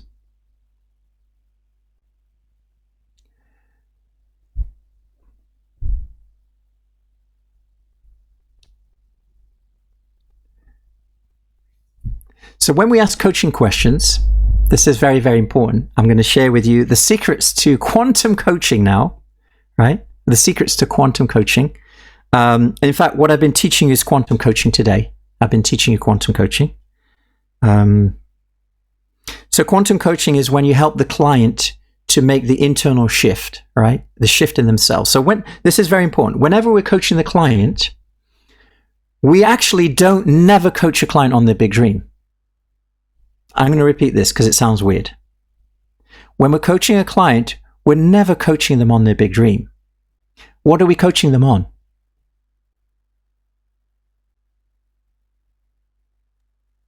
On themselves. Yeah, we're coaching them on themselves. Actually, improvement skill. We're not interested in their big dream. Actually, like whether it's $1 million, this or that. The coach is not interested. Coach is only interested in one thing. I'm only interested in my client and how they are in the 6 levels of existence. That's all I'm interested in. Now, it's not that I'm not interested in the big dream. If they achieve their big dream, of course, you're going to be delighted. So I don't mean it in that way, but when we're coaching the client, we're not coaching them on the big dream. We're coaching them on themselves. And this is a huge shift. I want you to get this, and I'm going to help you to understand this today. My goal today is to help you to understand that when you're coaching a client, you're not coaching them on the big dream. You're not coaching them on the situation. You're not coaching them on the event. You're not coaching them on what's going on. You're coaching them on themselves. Your job as a coach is to understand and help them align the 6 levels of their existence. Okay? So I want you to get that as the context. It sounds weird. Maybe this is going above some people's head. Maybe some of you getting it. Hopefully, some of you are getting it. And some people will get it deep and some people will get it like just a small bit of it. It takes time to understand some of these things. Okay, so let's go into questions and how it relates. Okay, I want to go into questions and how it relates. Let me just go over to my my picture here, one of my favorite pictures. This is the coach and this is the client. Oh, what happened there? Oh, it's my pencil. Okay, so this is the client here. This is the client. And this is the coach. A client. So this is the client, this is the coach. So what is the client looking at? What is the client focused on? What's the focus of the client? So this kind of like represents your focus, right? He's looking at the table, right? Yeah. Looking at the box. He's looking at the specific thing on the table. And this box represents like screen, computer screen. Yeah. It could be anything. It could be losing weight. It could be, being in a relationship that you don't like. It could be your big goal to, build a business. It could be whatever the situation. This is the event. This is the situation. This is the thing that they want help with. This is their dilemma. This is their dilemma. This is their, their life that they're not satisfied with. This is their big dream. This is the thing that they want in their life. That's what your client is looking at. Okay. Now, what is the coach looking at? What's the coach looking at? Yeah, I call this the box, by the way. I just call this the box. The box represents, the situation. What's the client looking at? They're thinking. Mina said they're thinking, they're feeling. Yes, Mina. He's looking at the client. And specifically, the coach is looking at the 6 levels of existence of the client. That is the client. This is the client. Okay? This is the client. By the way, the deeper you go, the more of a transformation you create. So when you're doing this deep transformational coaching, if you go down there, it's going to create much more of an impact than if you do behaviors. I give this example sometimes. Like if you want to make twice as much money that you're making right now, it's easy. Just get 2 jobs, right? And then you make twice as much money, right?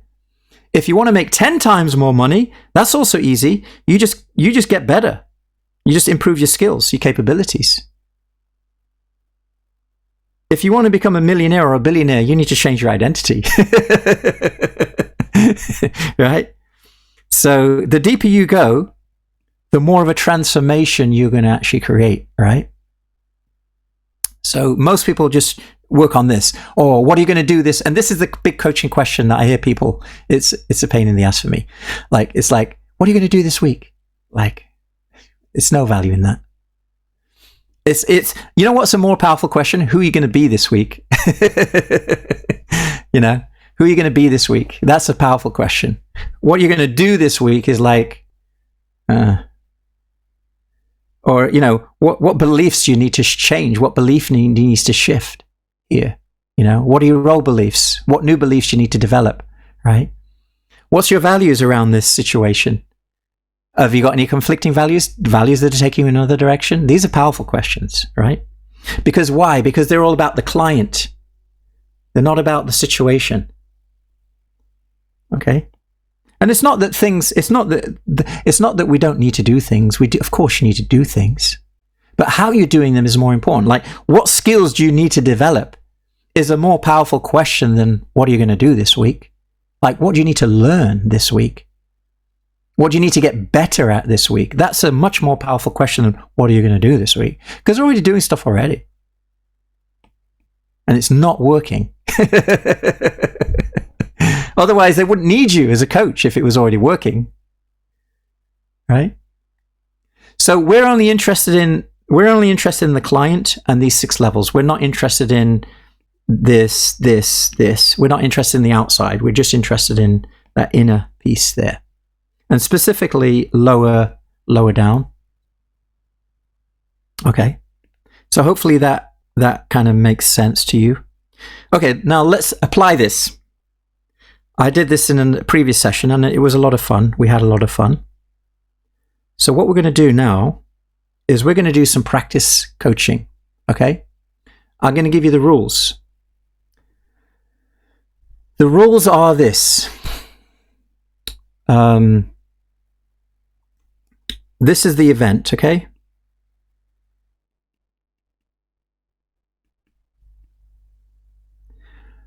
You have to coach someone,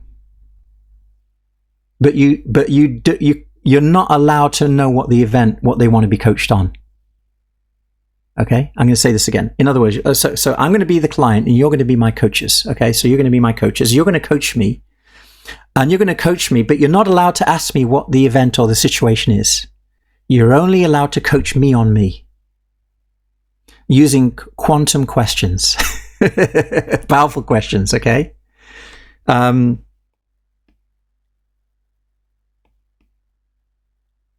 of you know how to do it because I showed you how to do it before.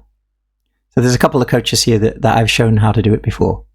But I think a lot of you, if you're here for the first time, you probably have no idea. How can you coach someone if you don't know what they want to be coached on?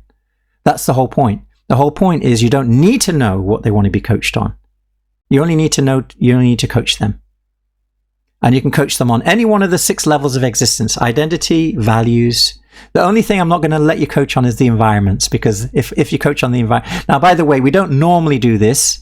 When we're coaching a client, we do ask them, what's your big dream? What do you want to be coached on? We do ask them that. But I want to do this for your learning, so you learn the difference between coaching the client and coaching the problem. Because we don't want to coach the problem. We're not interested in the problem or the situation or event. We're not. We're just interested in the client. Okay, so I have something that I want to be coached on. Okay, so you're going to be volunteers. You're going to all coach me, but you're not allowed to ask me what is the event or the situation, and I'm not going to tell you. But you have to coach me. So you have to ask me questions, and your questions can be, let me give you a clue. They can be self-awareness questions. You don't need to ask outcome or vision questions. You can, but I'm not going to tell you the vision, because then you'd know what you're coaching me on. But you can ask me self-awareness questions, okay? So questions about me and how I feel about the situation, for example. Questions about me and how this situation is important to me or not. Questions about me and what my values are in relation to this event. You can ask me questions on how I'm feeling about this event.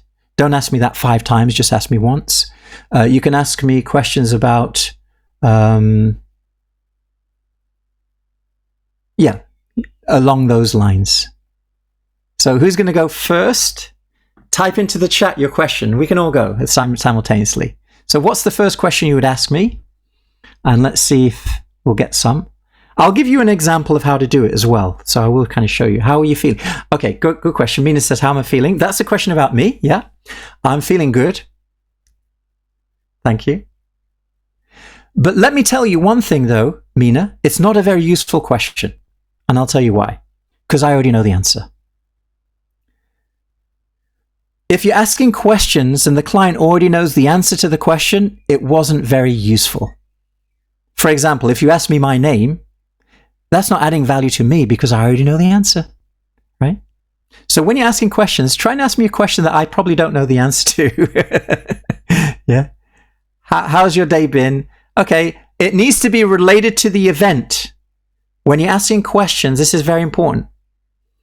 It's subtle.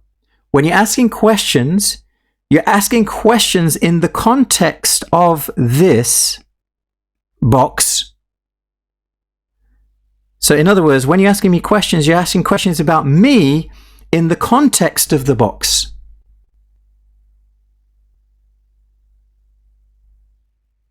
It's just like, whoosh. I'll give you some examples in a minute. Like, so if you ask me how my day has been, that has nothing to do with the box. So the questions you're asking have to be about me in the context of the box. That's important. So in other words, not the problem itself, but the person, how the person sees the problem, or how the person feels about the problem, or the event, or the goal, or the dream. You understand? There's a it's a very subtle shift. Once you get it, you'll get it. Okay, let's go to, so if you ask me how my day, it's a nice rapport question. Like, I might ask that to the client if I'm just meeting them in the session, but let's just get into the coaching. What do you want to be in life? Okay. I want to be this event. That's my answer. How do you define yourself as a person? Okay, these are all these are all questions about me. So you're getting that piece right, but the piece that you're missing is you're not doing it in the context of the event itself. Okay. Why am I here today? I'm here to get resolution on this event. How would you like to address this event? Now that's in context. That is in context. So that's, I think that is the kind of a nice question, because you're asking me about me and how I'm feeling about this event, which is great. So that's you're getting there. You're getting there. What do you want out of the session? Okay, that's a nice vision question. Saraswati, ask a nice vision question. Is there a concern you'd like to talk about? Nice question also, but you're asking me to talk about the box. Right? Do you have an ideal person whom you admire the most? I'm missing the context there. I'm missing the context. So you would need to add the context.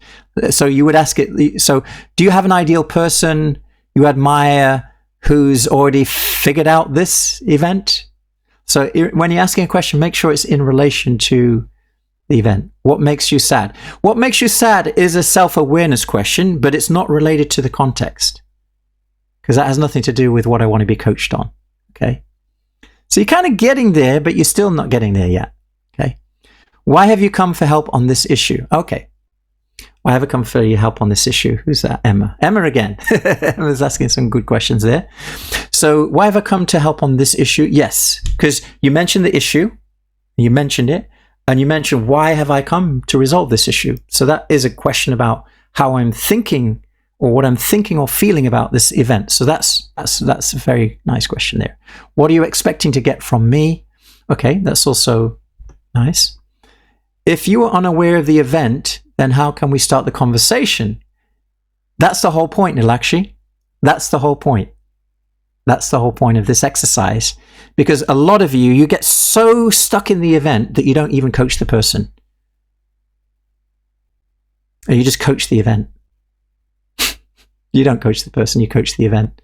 And what I want to do is I want to show you that actually, if you want to go deep in coaching, you need to be less interested in the event and more interested in the person, their values, their belief systems, their stories, their identity, their capabilities, etc. Less interested in the stuff at the very top, their environment and do's, behavior. Tell me one thing that can help you be happy. It's a self-awareness question again, Krishna, but it's out of context. It needs to be related to the event itself. Okay? How would you feel if you achieve this? Okay. That's related to the event. So how would I feel if I achieve this? That's a great self-awareness question. It's probably one of the questions you would ask at the beginning. So it's a good question. So I would say, by the way, these are all good questions, but when I say good, I mean it's good because it's achieving what we're trying to achieve in this exercise. So how would you feel if you achieve this? Oh, I would feel good. Nice question. It also brings me to gratitude as well. That question brings people into gratitude too, which is great, which is the frequency that you'd like your client to be in. Why do you desire this change? That's also a very nice question. That's about my values. Can you see how that question goes into my values? Why is this important to you? Whenever it's why is this important to you, that's all about values. All right? So that's a very, very powerful values question, that. Ashutosh, since how long has this event has been in your mind? It's also a very, very nice question. It's how long has this been? It's also a values question, and it's also how long has this been important to you? How long have you been thinking about this for? Right? What a priority is this for you? I've been thinking about this for like 3 years now, right? Or I've been thinking about this for 5 years now. So yeah, nice. Mina, are you feeling challenged? A little bit. Yeah, a little bit. Yeah, yes. That's kind of like a yes-no question. That's like a closed-ended question. So you could ask that in a different way that could be more open. But that's also a nice question. What is your vision to take your business? Business? Who mentioned business? I never mentioned business. Like, that's not the event, by the way. It's something else. I never mentioned business. And yeah, that's not the event. How can I support you? Okay. Hi, Mr. Client. How are you? I'm good. I bought this gift box from Second Lane, and I really like it. How about you? That's way out of context. That's really out of context, but a good opener, like being friendly and all that. What are you missing in life for not getting this event? Oh, okay.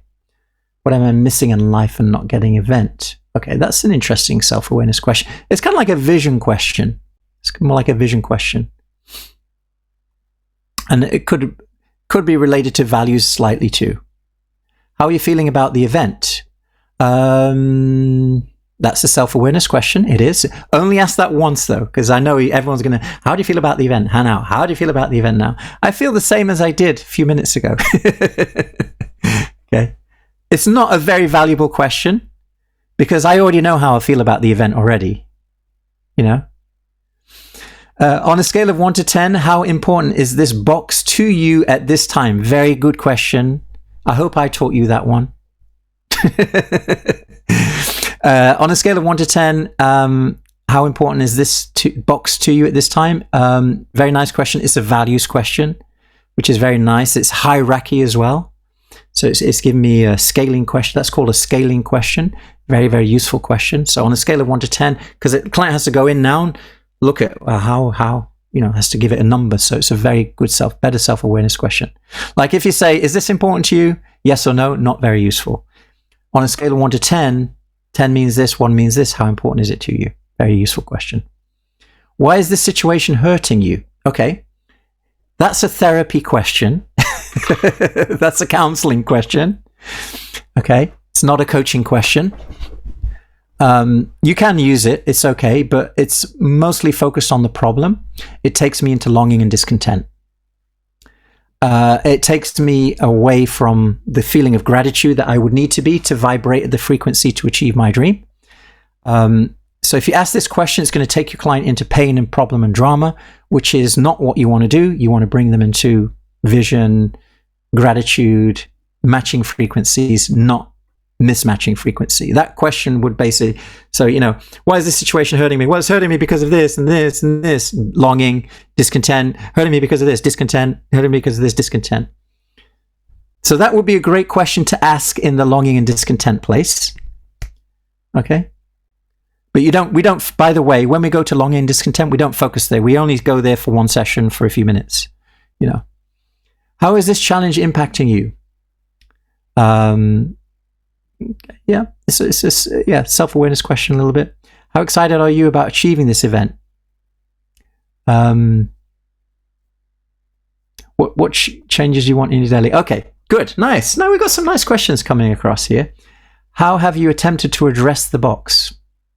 Why is your reason to change this event important to you? That's a nice question as well. So we've got some really great questions coming through. What's stopping you from achieving your dream? That's a friction question. That question is all about internal resistance, which is interesting as well, useful sometimes. Okay, good. How is this, everyone? How are you? How are you enjoying these questions? questions. When dreams, let's have a look. What dreams or aspirations you haven't pursued because of this event? Mm-hmm. Yeah, it's a problem question. It's kind of like a vision. It's kind of like a little bit of vision in there as well. Like that's bringing out longing and discontent again.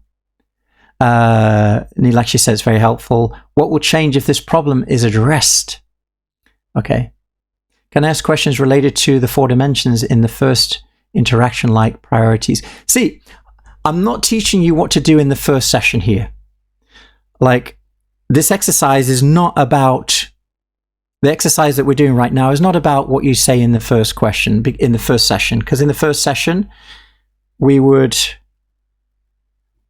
like, we've got worksheets for this and all that kind of stuff. But in the first session, we would do things like, 4 dimensions of life mastery, longing and discontent. So we kind of use a worksheet for this. So, we go to health and well-being, tell me, what's your longing and what's your discontent in the area of health and well-being, and then we'll just write it down for them, right? And on a scale of 1 to 10, where are you right now? Oh, I'm a 3. Where would you like to be? Well, I'd like to be at 7. Okay. And then in terms of this area, love and relationships, what's your longing and discontent in this area? And then we're just kind of going around a few times. And then we go into the big dream, the life I love. Tell me, what would you love in this area of your life, right? What would you love in this area of your life? What would you love in this area of your life? So that's what we do in the first session. We kind of use longing and discontent. And then the next thing we do is making sure that the dream is worthy, right? So does it align with your values? Is this going to help? Does it help you to grow? Does this align to your higher power? Does this dream give you life? What is your vision statement? Does this do good for others? This is making sure that the goal, the dream, is worthy, right? What's the specific outcome you want? What's the measure, the date, the importance? Making the goal specific, the dream specific. What assets do you have? Missings? What's the constraint stopping you from getting there? And then what are the things? So these are the first we do this in like the first 2 sessions, right? So I'm not really going over what happens. I just want you to understand the principle of the Life Mastery Method model here first, okay, before we kind of go into the exact coaching sessions. We also have other tools on, capability, helping the client with the capabilities, making sure that there's alignment between all of these different levels of existence. So we coach. We have coaching exercises and worksheets for all of these things. We also have like helping them to remove internal resistance so they get inner freedom. We have worksheets on that, etc. So we've got worksheets for all of these coaching sessions that we do.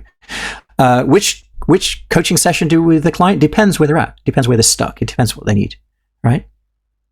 So,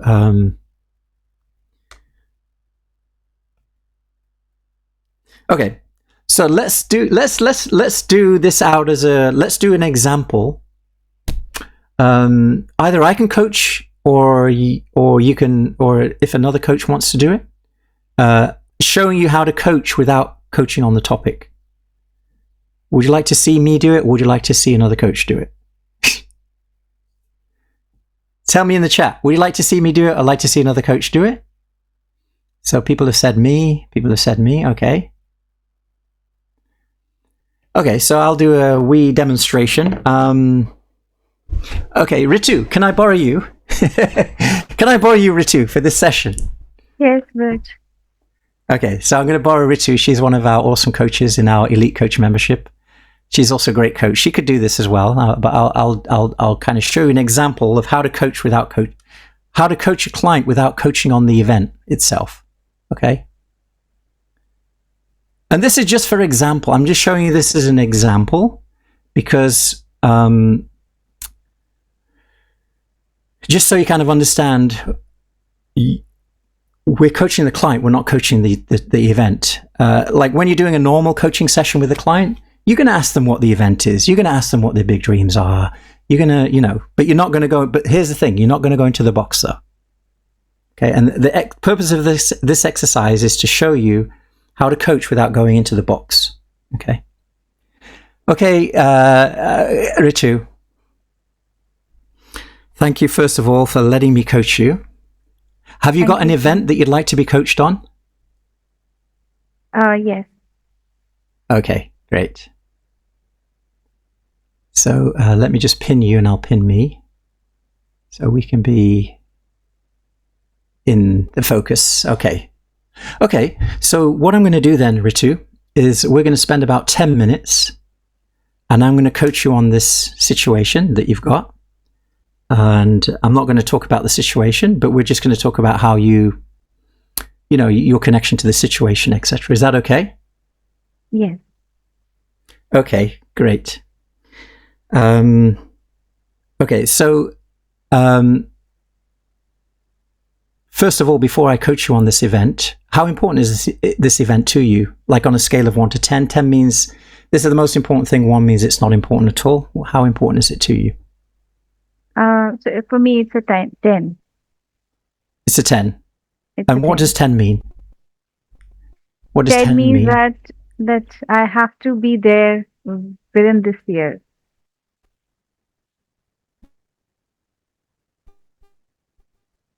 You have to. How long has this been important to you?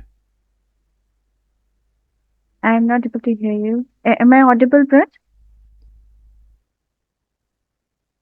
Yeah. Hello? Can Okay. you hear me? Yeah. Can you repeat the question? I just skipped that.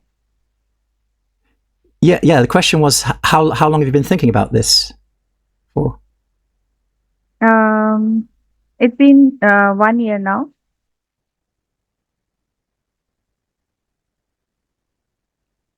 Okay. So in terms of importance, this is a 10 for you.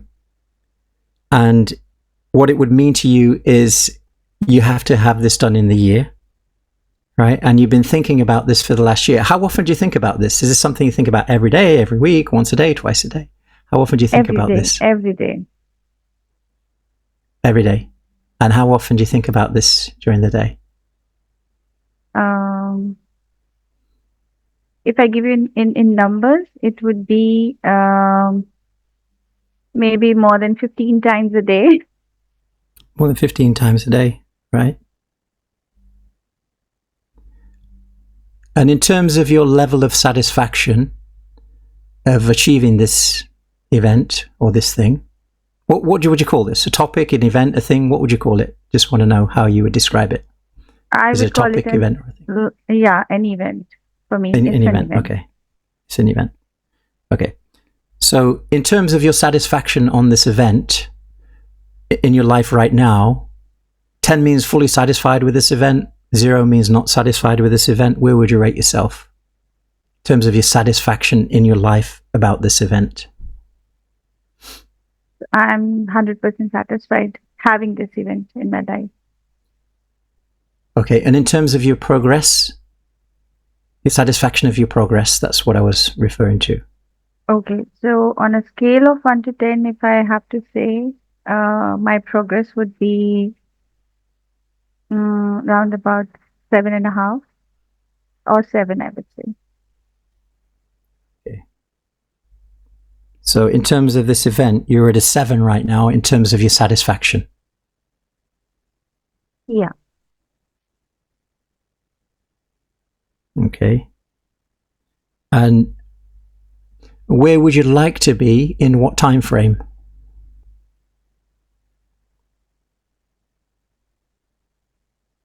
I would like to be at a 10.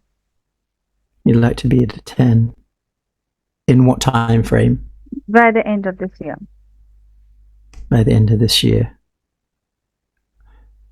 Could you clarify what you mean by the end of this year?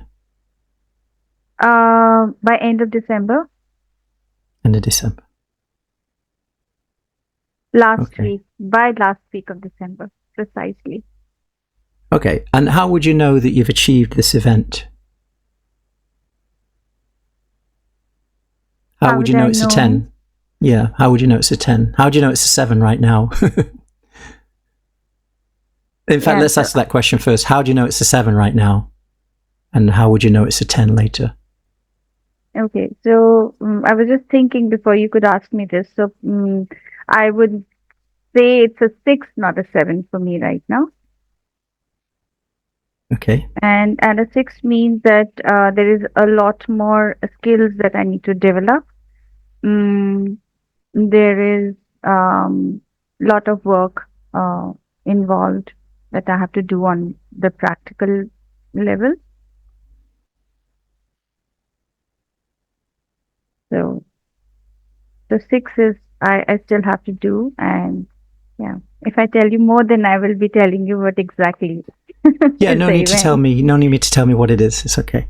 Okay, skills. Let's look at skills then. You mentioned skills. You say you need to develop your skills. What level of skill are you right now? 1 to 10. 10 means fully capable. 1 means no capability. Where are you in your capability? I would say a 6. You're a 6. How do you know you're 6? Or why 6? I'm curious. Just why 6? Because when I started on the basic or on the foundation of this event, I was at a 0, and today I have come up to a level where I can call myself a 6, where I understand and I feel confident enough to uh, to get into this event fully and aim it. So, Okay. So you were a 0, now you're a 6. And yeah, where would you? Yeah. Yeah, I would say that my confidence level is better than before. Confidence. When you say confidence is better, what does better mean? Where is it now? If you could give a number to that. Yes. So referring again back to the skills that I have developed. So that's why I call it better, because earlier I did not have the skills at all. Okay. And when you say confidence, where's your confidence then on a scale of 1 to 10?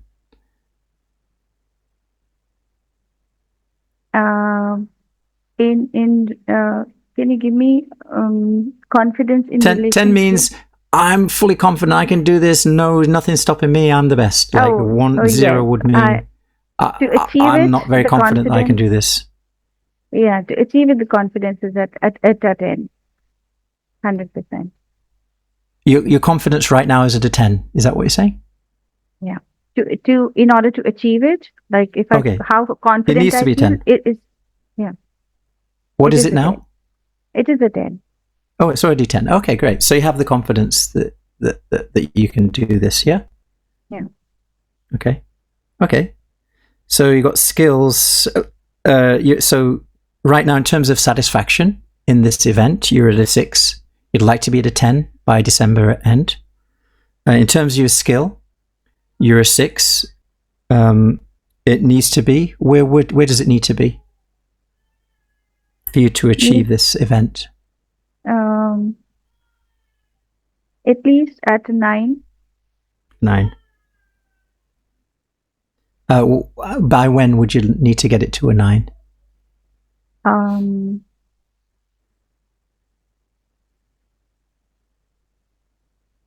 In 7 to 8 months from now. Okay, 7 to 8 months. Okay. And you also mentioned practical as well. You also mentioned the practical level too. So you mentioned the skills, and there's also practical things as well. Yeah, a lot of things that I need to do on the practical level. Mm-hmm. So the time frame for that also I look at like 7 months. I should be able to complete those practicalities that are required. Okay, great. Okay, I'm just going to time us out here. I mean, I've got so many questions. I've got like literally thousands of questions I can ask you. I can ask you, how important, I think we already did importance already, but I could ask you so many things like, how committed are you to this?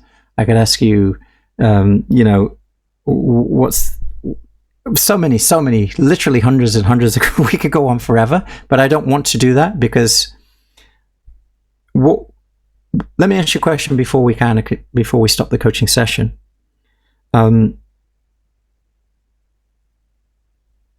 What's the insight that you have from our session today? What's just even one small tiny insight that you've got from this session? I got very specific clarity about, like, in even deeper than I was having before we had this little discussion, in terms of what is the time frame that I'm looking at, and what is my focus that I need to, really work on. So that's okay. that's And a if good I was to insight ask that I you, got. if I was to ask you, what's the one area that you would need help from a coach the most? Which area would it be?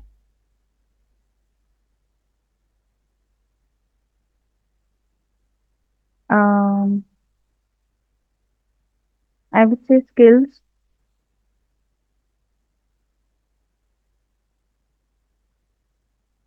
Skills and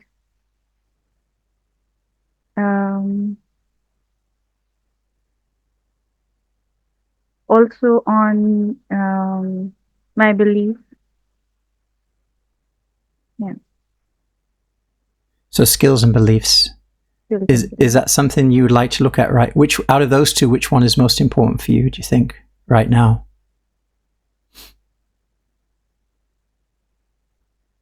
Both are equally important, I would say. Both are equal. Which one would you like me to help you with first? Skills or Skills. beliefs? Skills. Okay. Okay. So, okay. And what's the best way I can support you in terms of the skills? I'm not going to ask you what skills, because that would be that would be me Yes. going into the event, right? So, Even. but in terms of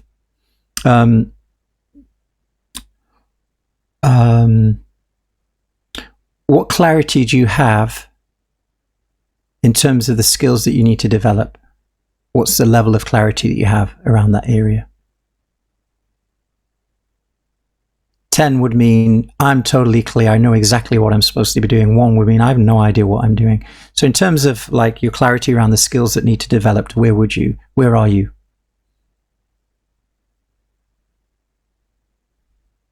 In terms of clarity, I would count a 5.5. And could you describe what that means?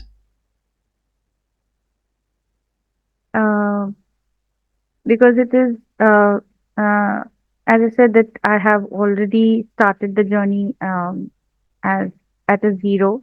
So, what skills really I need to improve, and how do I have to go about it?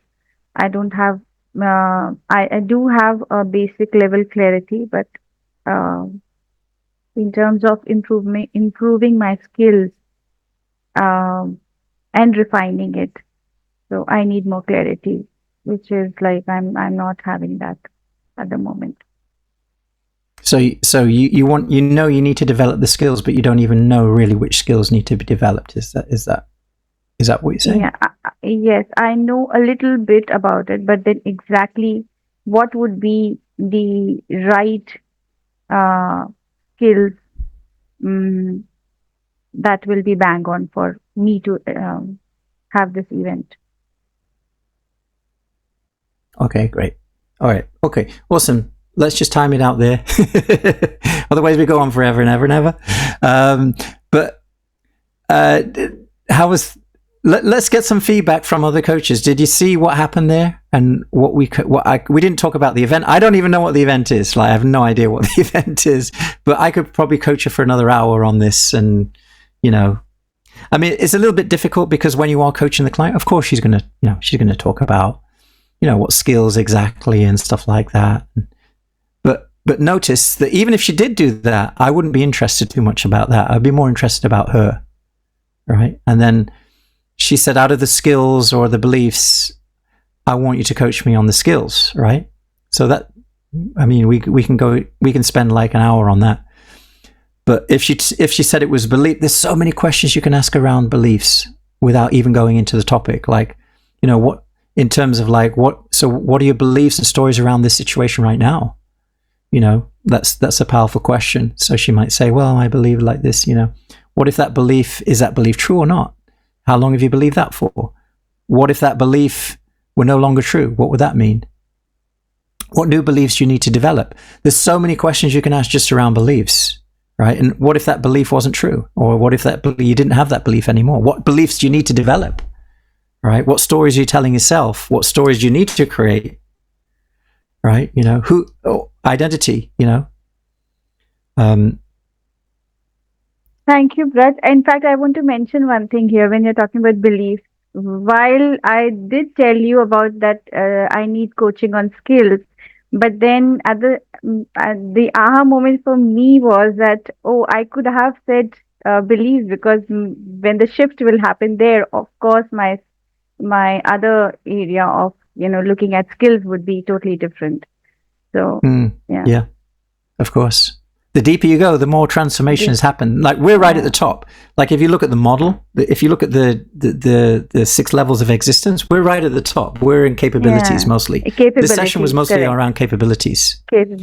I didn't even go into big dream for a reason, because if I go into big dream, describe it to me, then you'll be telling me the event. And the purpose of this coaching is not to talk about the event. The purpose of this coaching is to talk about, to not go there. Like, if I'm doing a first coaching session with a client, I'm going to tell me your dream. What does it look like? Describe it to me. Imagine it's been the best 3 years of your life. What are you feeling, seeing, touching? Describe it to me in vivid detail. How would that, this new, etc. I would take you into a visualization, but then you'd be telling me all about your big dream on the event. So that, remember, the purpose of this exercise is that we can coach without having to go into the event. I could do it without you letting me know, though. So I could do this with you. I could say, okay, could we do a little visualization exercise together about your event, realizing your event? Okay, so in your mind, I want you to imagine, and you don't have to do this because I know you're not in the state for it, but let's just say it's been the best 3 years of your life. Everything that you wanted to achieve in that area, you've already achieved it. Just take yourself there right now.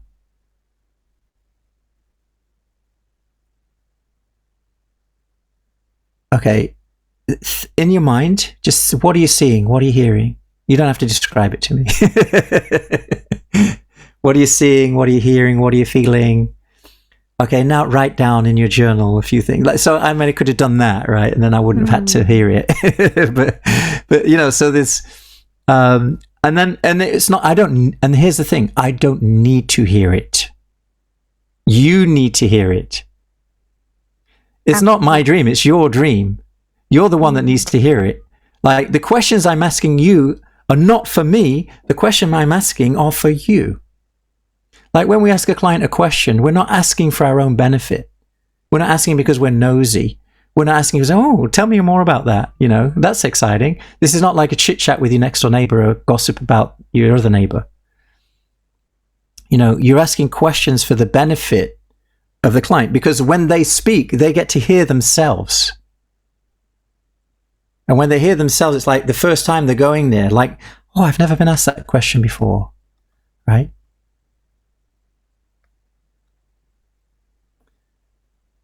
So, anyway, that was an example. So, I think someone's asking me, does anyone have any questions or comments around what we just did there? Just to kind of let's just fluff out some of this stuff that we just did. Hey, hi, anyone have any questions? Hi, I'm Mr. Mir here. Can you hear me? Hi, Saeed. Yes, hi, Saeed. Yeah. Oh, Mir. How are you? Yeah. How are you doing? Top of the world. Thanks. Thank you. I'm so sorry. I just had another meeting. I got late for this meeting. And at the last, I could hear for 10 minutes from your conversation. Okay. So I could able to understand a lot of scenarios based on the coach. Okay. So let me just give you the brief about myself, what I was currently looking into it. Okay. Uh-huh. I'm Okay. into an technology forum. Okay. I'm into an Oracle technology forum. I'm an expertised into an Oracle technology. Okay. I do train the various clients across the US as well as in Canada and Australia and the UK. Okay. Uh-huh. And what I was currently looking into it, as being an individual person, okay, so I have various clients. I may not be able to support everyone, okay, but I wanted to explore it into this particular field into a higher level, okay. So I was just looking out what could be your suggestions you can able to provide it to me so that I can take that particular expertise coaching and explore it and deploy into my environment. Great. Yeah, I love that. I love that you asked that question here. But the last thing I'm going to do in this coaching session is give you advice, because that's one of the things we don't do as coaches, unless we're acting as a mentor. So what we would do is we would use this question that you asked as an opportunity to coach. So, so for example, so a question might be, tell me what you want. What's your goal? What's your big dream? Where would you love to be in this situation? Right? So every opportunity, you have different choices.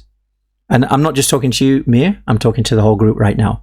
But in every opportunity, when someone comes to you with a situation or in an event where they need advice or they need help or they want to get unstuck or something, you have an option. You can either tell them what to do, give them advice, be the expert, or you can coach.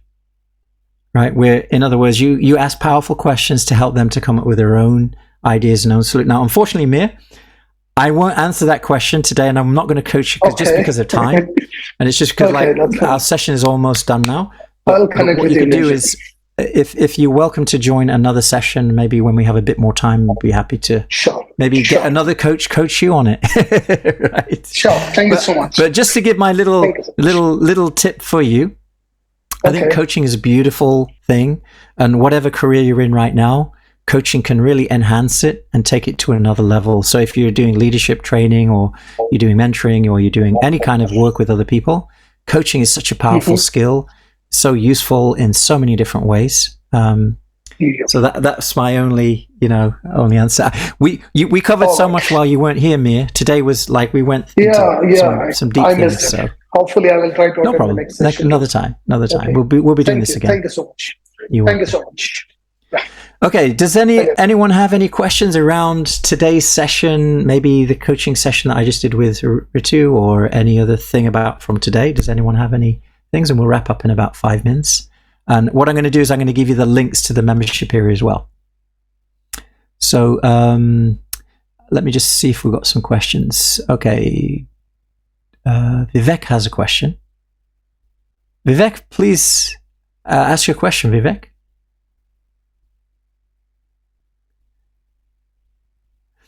Doris said, does this mean that we don't ask the client to disclose their box? No, it doesn't mean that. It means for the lesson that I'm teaching today, the lesson is we're not so much interested in the box. We're more interested in the client. And I wanted to use this as a powerful example to show you that the question about the box is not as important as the question about the individual. Of course, when I'm doing a coaching session, I'm going to ask them about, what is it you want? What would you like from this session? And they're going to tell me, oh, I'm struggling with this event, and they'll give me the details of the event, right? So it's not that I'm not going to ask. I'm just showing you some kind of examples here. Vivek, are you there? Have you questions? I hope I'm audible, Braj. You are audible, Vivek. Okay. Thanks. I really loved the session, and there were a lot of breakthroughs in between. I have a question that, we started off with the, knowing our longing and desperations, like what has been the cause of concern, in the sense what we want to change, like when we connect with clients. And then you gave a very like a change to the entire concept, that when you have that longing in you, you you know you you try to build a bigger picture, right? And that desperation and that longing is actually helping you to kind of understand what is the bigger plan for you, or probably what are you more capable of.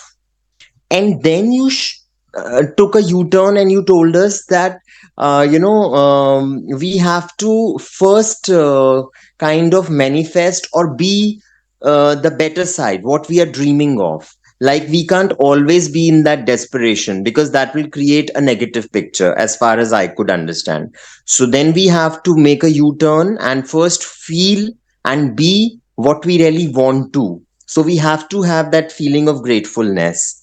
Now, my question is that once we are on that journey, and from our desperations and longing and discontent, we have arrived at that bigger plan for ourselves. And in between, what happens that we often there are chances, I mean, I want to discuss with you, there are chances when we are not sticking to that bigger plan. We are very often getting that feeling that will I be able to do it, although we are creating that big picture that, hey, I have already achieved it, or I am grateful, like if I have that lifestyle of a millionaire, like you were just discussing. uh, so I have started feeling that. But then there in between, I don't know, matlab, maybe my calling is not that strong. Like, when we are coaching, and I'm asking from a coach standpoint, that when we are coaching, you might come across clients who are taking a U-turn, who are not actually holding on to that bigger picture. So at that point, how do you kind of create the shift for them? Because I really love the transformational side of your coaching. I hope I could make my question clear. Yeah. Thank you, Vivek, and I love your I love your kind of summary of what we did today, and yeah, I think you're really on point. So thank you for participating. I really appreciate you for that. Thank you. So yeah, you're on track for sure, and it happens. When you're coaching the client, they're gonna go off. They're gonna get out of alignment. They're gonna get distracted by so many things. That's why they need the coaching, and that's why we coach every week, and that's why we don't just offer one coaching session. The coaching is a journey. It's a journey that happens over 3 months, 6 months, 12 months, and it's not just a one-time event, right? And then there's also something I'd like to share with you, which is called, which is very important, and everything that you shared with is very, very, very, very important actually today. What you shared, because very significant. And there's many answers to. Are you familiar with the emotional cycle of change? So this is the emotional cycle of change, right? So this is basically the time. This is the emotional state as well. So when anyone comes into your coaching, or when anyone creates a dream, the first session, they're so excited. They're so like, oh my God, I'm going to be a millionaire coach now. I'm going to make an impact in people's lives. And it's called uninformed optimism, right? They're all excited. They're all over the moon about this new thing that they're going to achieve. And, can't wait to get started, right? It's called the newbie. Like the first day you join the office, it's like, oh my God, my boss is amazing. I love him. He's so great. I can't wait to work with him, right? That's called uninformed optimism. You don't know him yet, right? It was just nice to you on the first day, right? Because it's the first time you met him, and he's on his best behavior. You're on your best behavior. That's called uninformed optimism. And now you're thinking this is going to be the best job of your life. And then, but here's what happens 2 weeks later. Now the real boss starts to manifest, and the real you start. And then it's like, oh my God, if I knew it was going to be like this. That's called informed pessimism, right? The honeymoon period is over.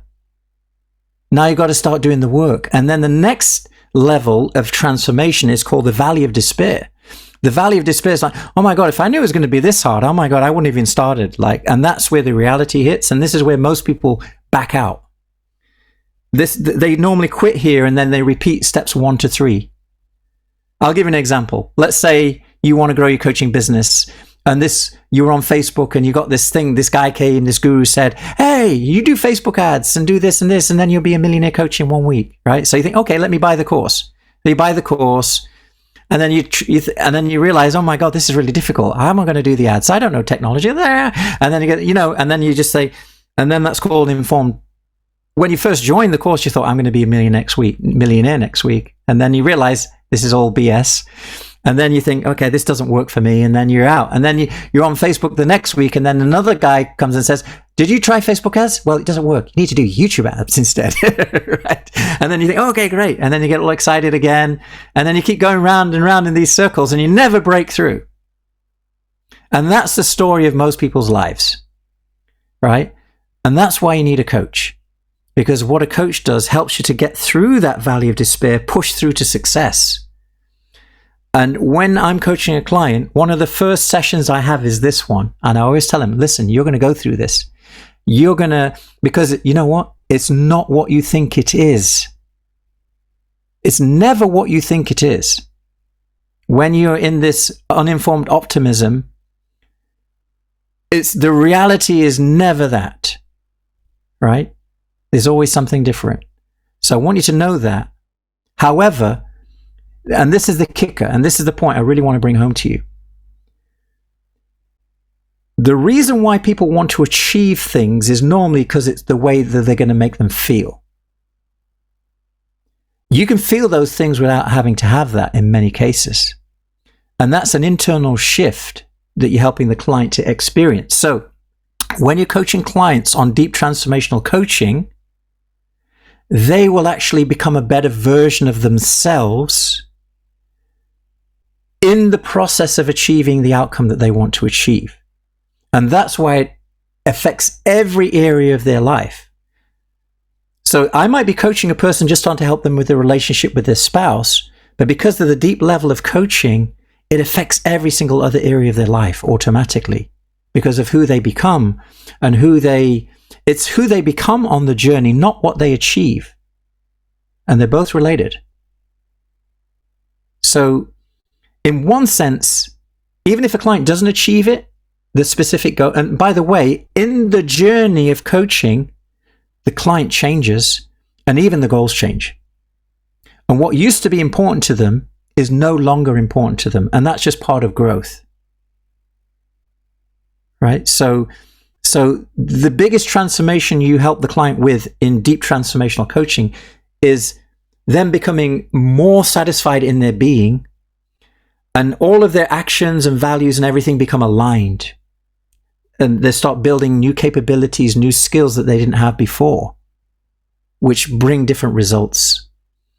So that's really how it happens. So it's identity, stories and beliefs, values, and then capabilities, which is developing yourself in different areas, not only, emotional capability, spiritual capability, even practical skill capabilities, and then from there, behavior, and then from there, outcomes. So it's such a deep, this coaching model that I'm sharing with you today,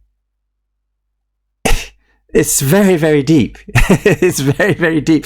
And not deep, but it's also wide. It's deep, but it's also wide. Because it's very practical as well. We don't just do the spiritual law of attraction. We also go into creating strategies with the client, helping them understand the capabilities they need to develop, whether they have the capabilities, they don't have the capabilities, how they're going to get the capabilities, who's going to be the mentor, where they're going to get the skills from, how they're going to practice these things. All of these things are taken into consideration. It's complete and whole. And in that way, it's very holistic. I don't know if this answers your question, but that's the kind of the best I could do there for now. Vivek, thanks, Raj. Did I miss anything, or was it a great question? It makes a lot of sense. And you rightly said that even as a client, their goals keep changing. during the process. So it's just that, and of course, I mean, as a coach, when we coach, we must be having various ways of figuring it out that the client doesn't lose focus of what he or she has started with. I mean, a vision, what they have started with, they don't lose the focus in between, even no Yeah. matter what hurdles they're facing. Yeah. One other thing practical, just to make this really practical for you as well. One of the things that we do in every session is we do a guided meditation. So it's the second or third thing we do in the coaching sessions. We do like a 5 to 10 minutes reconnecting with your big dream exercise. So because sometimes they don't do it. Like you're supposed to do it 5 minutes a day, where every day you'll get yourself into the mood of gratitude, you'll visualize, you'll experience it, you'll have your little vision statement, you'll have your longer version of your big dream as well, that they need to read every day. So there's practical stuff that they do to connect to the dream. And the dream is always evolving. It's also, we're developing it over time. And every week in the coaching session, you bring them back to the big dream. If you only do it at the beginning of the session, it's not going to work, my friend. You have to bring them back to it every single week, and that's the first thing we do in the session. 5-10 minutes back into the big dream. I call it relationship to the dream. So before each session, we get them back into the big dream so they can reignite their fire and passion for it in a way which is connected and not in the future. It's now. So we're always unhooking them from the future, bringing them into the big dream right now. We're also helping them to realize that a lot of the things that they want in their big dream are already in their life already. So a lot of it's about acknowledging that the many things that you want, you already have, and appreciating those more, and then having a more wealthy life in that process as well. So it's not just, there's a lot to this. But one of the homeworks that we give our clients is the daily 5-minute meditation, where they need to be living their dream right now. Like we're reprogramming, we're helping them to reprogram their thinking, their subconscious mind, and that's part of the coaching journey, right? So there's different exercises that they need to do each day. Sometimes they do, sometimes they don't, but we always do it with them in the coaching session. So at least once a week they do it, right? And then once they start to get results and they see, wow, this stuff really works, then they get more excited about it. But as a coach, I mean, if I'm doing a coaching session with someone, I can tell within the first minute whether they're aligned with it or not. And so then I just need to figure out, okay, there's some misalignment going on here. Which dimension do they need help with? Is it the values? Is there some internal resistance going on? And I'm using these 6 levels of coaching to be able to coach the client what they need in that session. Whether it's identity, whether it's a value shift, whether it's a capability, whether it's, beliefs or stories that they're struggling with. When there's alignment, there's very, very fast. It's slow and smooth, right? Slow is smooth, smooth is fast. So anyway, a lot to it. Thanks. There's another question here. Thanks, Vivek, for asking that.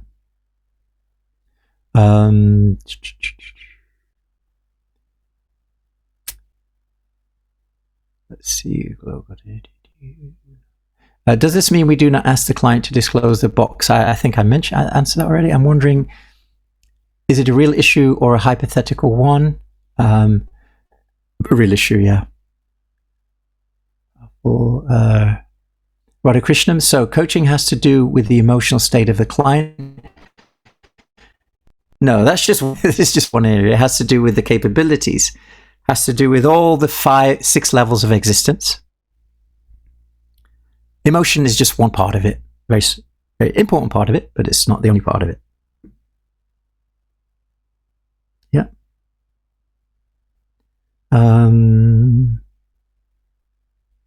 Okay.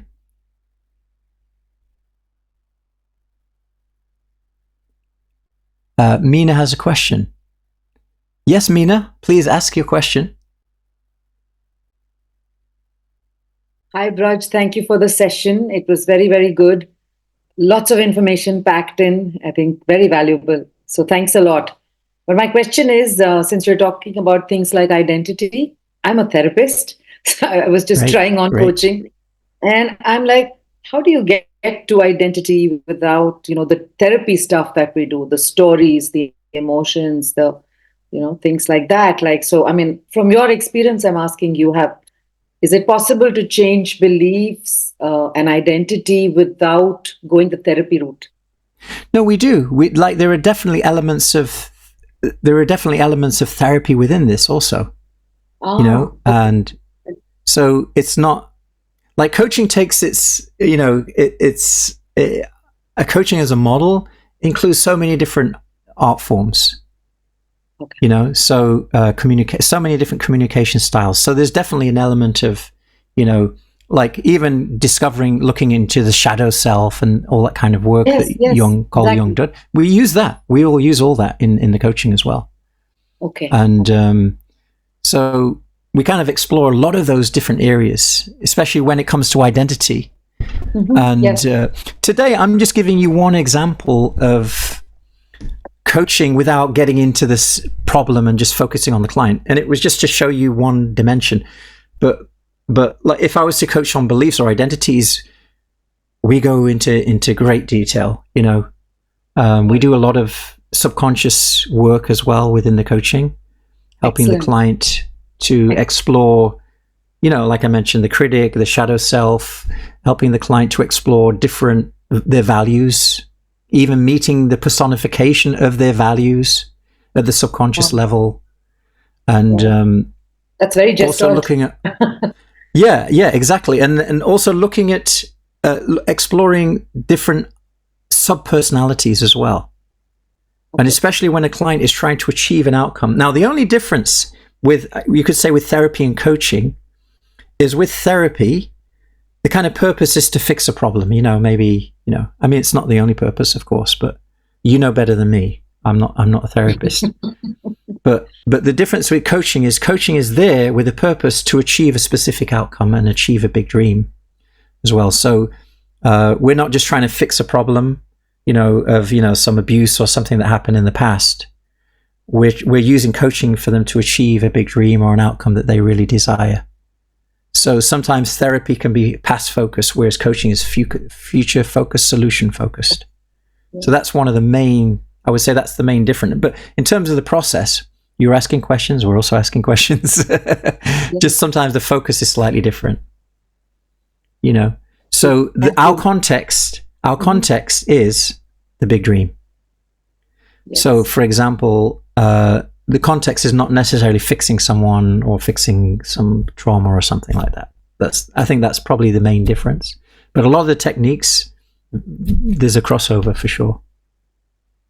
Hopefully Thank you. But I think learning to coach can kind of expand the process for me, because I do a lot of work with things like childhood trauma. I work with addicts. I work with codependents. So expanding the question repertoire is definitely worth exploring for me. That's what I'm taking away. Thank you. Yeah. And I think one thing that you would probably get from this as well, coaching, is something, if you look at capabilities, you probably don't do so much capability building within therapy, because it's more like going to the past, looking at the wounds and helping them to, but you probably don't go into developing new skills. I mean, that possibly could be there. I think it would be useful though. Yes, but what are the new skills that need to be acquired? Practical skills, stuff like that. So that's another dimension, which is the practical side of things. Absolutely. And if you look at our model, if I go back to the model over here, you'll see that, things like strategizing actions, optimizing the environment, harvesting fruits. The way I like to look at it, the difference between therapy and coaching, something like this. Now, it's not 100% accurate, but there's four main communication styles: telling, asking, and there's two areas of focus: problem and solution focused. Now, I know so when we're coaching, in the coaching, the kind of questions that we asked So, for example, if you're telling people about the problem, it's kind of like bad management, parenting. Yes. Like, you always stop doing this thing. You're useless. You're not very good at this. You're telling people what their problems are, right? The next one is advice. You should do this. You need to do that. Have you thought about doing this? Here, you should take a time management course. I'll teach you what to do. That's teaching, right? And then you've got asking, but the focus is on problems, which is very often past-based. A lot of therapy can come into that zone because they're going into the past. Tell me more about what happened. Okay, how is it? But I think a lot of therapies also use the coaching. Coaching is this in this side now. Coaching is asking, but it's solutions-focused, outcome-based. So these are the 4 main communication styles. So we're kind of up here, up in that. We're up here. We're not even down here. We're like way up there, at least with our model. I don't even we do it in longing and discontent, but apart from that, we don't really go there. We don't go into problem. We kind of approach it we approach problems from a very different perspective. We approach problems from helping the client to see things in a slightly different way and approach it in a different way, rather than focusing directly on the problem itself. Okay. Anyway, there's a lot to this, but hopefully, sorry. Yeah, thank you.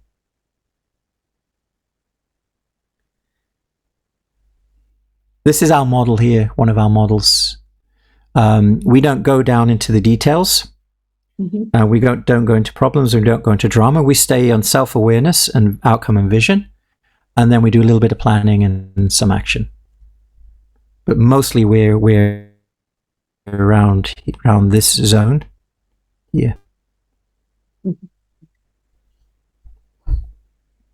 Thank you. It would be useful, very useful. I know a lot of therapists. I've worked with therapists before in coaching. When they learn these methods of coaching, it takes the therapy to a whole nother level. I'm sure. And they get amazing results as well because of it. And I guess it depends on what kind of therapy you do as well, right? So, there's all different kinds, aren't there? Right? Yeah, lovely. It's great to hear what you're doing. I love that. If anyone needs therapy, we'll send them to you. Thank you. Thanks, Meena. Thanks. Great. Thanks, Brad. Thanks. No, it's true though. Sometimes we do need, obviously you need to talk to us a little bit more, but sometimes we do partner with therapists because sometimes coaches are not qualified to do therapy. And if someone's like, suicidal or, something like that, and they really need help, like self-destructive. And if you just know coaching, you don't want to go there. You want to recommend to an expert. So it'd be great to get your details and find out more about what you do. Maybe you can partner with some of our coaches, just in case they ever need a therapist. Thank you. Yeah. So talk to some of our coaches later. Maybe join us in our members area, and then we can keep in touch. How do we measure periodically? Let me just see if there's more questions here. Emma, using therapy techniques to get them in alignment with themselves, which is a difference in your style of coaching to the normal reach the goal coaching. They cross over. Yeah, we do kind of have elements, but it's very different. It depends. Yeah, we do, but it's not therapy. We're not doing therapy. I would say our model, more than anything else, is really about self-awareness, helping the client to become more aware of themselves more than anything else. And but the purpose is not to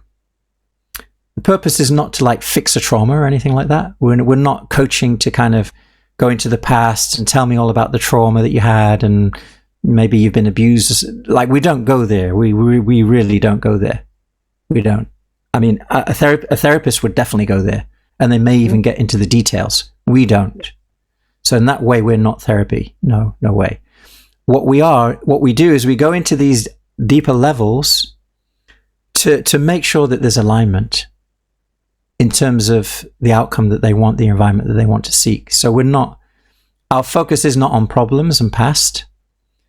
our focus is really on helping clients to achieve their environments, their goals, their dreams, and become a better version of themselves and realize more of their potential. It's nothing to do with, fixing you, making you, although that kind of does happen, but that's not the goal. That's not why we're not doing the coaching so you become, healed or fixed. That's not the purpose.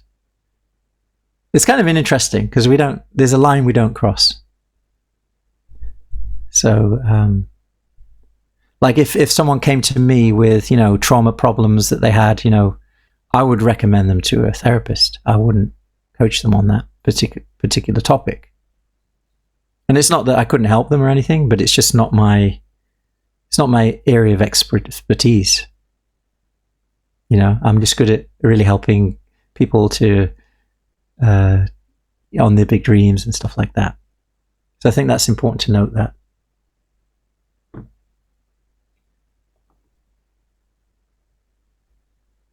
Yeah.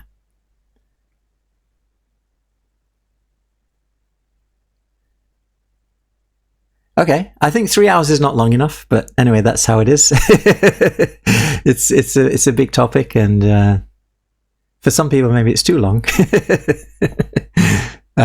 You're in the wrong place if that's too long for you. If you want to be an amazing coach, and you want to be a master coach, you want to stand out, or you got to put the time in, you got to put the energy in, have to put the hours in. If you just want to, dibble dabble and, let me see if I can become like a master coach in a weekend, like, good luck with that one, because it ain't going to happen. If you want to be a master at anything, you can learn some of the principles in a couple hours. You can learn some of the foundational concepts in a few hours. But in terms of becoming a master coach, you will have to put the time, energy, and you will have to coach clients. You'll have to work with people that have been doing this for a long time. You'll have to develop the skills. You'll have to get proper training from people who've been doing it for a long time. You can't just read a book, watch a few videos on YouTube and expect to be a master coach. It's not going to happen. So, you really got to put the time and energy in. So if this is a path you want to take, if this is something that you're serious about, go in. And if you just want to dibble dabble, great, have some fun. No problem also. I'm going to give you the link to our membership area. So we have a foundation membership area. I'd love to invite you all there. If you want to get your certification for the foundation training, now remember, this is a foundation training. This is not like I'm an advanced master coach now. You are still in the foundations. Foundations means you've learnt the principles of deep level coaching. You know a little bit about it, at least theoretically. You haven't become a master. You haven't earned that right yet, unless you've already been doing it for years. You need to go and, so one thing I'm going to ask you to do is when you come into our members area, you're going to practice coaching, and I'll give you some guidelines, and I'll give you some worksheets in our members area, and I'll give you a little video training about what you do and it'll be like a basic training so you can actually start coaching. And you need to coach as a peer coach, and you need to also coach as a client. It's very important. You can't just coach. Like, if you want to learn coaching, you cannot just coach. There's a difference between someone who coaches after being coached and someone who coaches just because they learn a few techniques. You need to be coached in order to be a coach, because someone who's being coached coaches in a very different way than someone who's just learned how to coach. Right? So, like, and you'll know what I'm talking about. Like, we do a lot of peer coaching practice within the membership area. So when you get in there, do as many peer coachings as like every day. You should be doing a peer coaching session. Like, I recommend every day. And some of you are going to listen to me and think, oh, this guy's a fanatic. Yeah. If you want to be good at something, you have to be a little bit of a fanatic. Okay, so I'm going to give you the membership area link. And I hope to see you in there. Every day we post in there, we share with each other, we do peer coaching, we add videos, we give value. We also, if any of you are also interested, we have our Elite Coach membership, which is a beautiful that's where we teach life mastery method, business coaching, leadership coaching. We teach sacred money coaching. All of these things that we went in at a very small level, we go deep and wide. And it's a membership. It's a monthly membership. You can stay in there as long as you want, or you can leave. It's really up to you. But if you want to join our Elite Coach membership, you can find out more about it in our members area as well. So that invitation is there for all of you. Yes, it's an ocean of coaching. I'm just getting the link for you guys now for the members area. And then I'll see you in there. When you're in there, say hi, introduce yourself, just say, hey, Raj, I'm in the members area. It's great to be here. I'm so happy to be part of this community. Just do that. I'm just finding the link for you right now. I post in there every day, pretty much. I'm posting in there every day. Feel free to post and share your wins, share your learns, etc. Don't leave yet. Let me give you the link, and then you can leave. Okay, so I'm just waiting for it to open up. It's a bit slow, the net.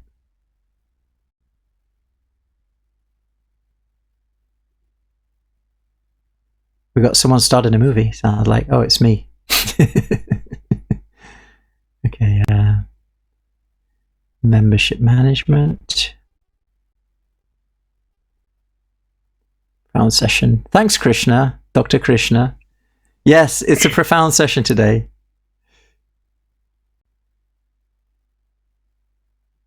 Most of our sessions are quite profound, actually. So. All of Thanks, the Not okay, most that is of the them. link. Oh, I've sent it to Shubham direct. I need to send it to everyone. Thanks, Sajjan. Highly appreciate it. This is the membership I'll link. connect with you by tomorrow. Thank you. Let me just close this. Okay, I'll close my thing. Okay, so I've just given you the link for the membership area. When you get in there, say hi to me, say hi to the coaches. You'll see Ritu in there, me in there, other coaches, Shubham, and we're all in there. We've got about 300 members in there right now. And yeah, every day we post. I'll be sharing videos, little trainings with you. I don't think I'm going to post this training though. You Because must. it's too long. It's too long. It's like No. 4 hours long. Come on. I mean, that's not fair, Braja. You have to. I can post it. I'm happy to post it. But it's Please like, do, who's going to Brad. go through 4 hours of like, boring No. talk on topics? Braja, I think not many people would consider that boring, but then again, I would want to have the access to the recording, please. Sure. Okay. So I'll do that for you then, Shivam. Even if it's just for Shivam, I'll put this recording in there today, so you can go. There are many crazy coaches out there in the members area, Praj. Anyone wants to torture themselves by going through this again, you're welcome to do it.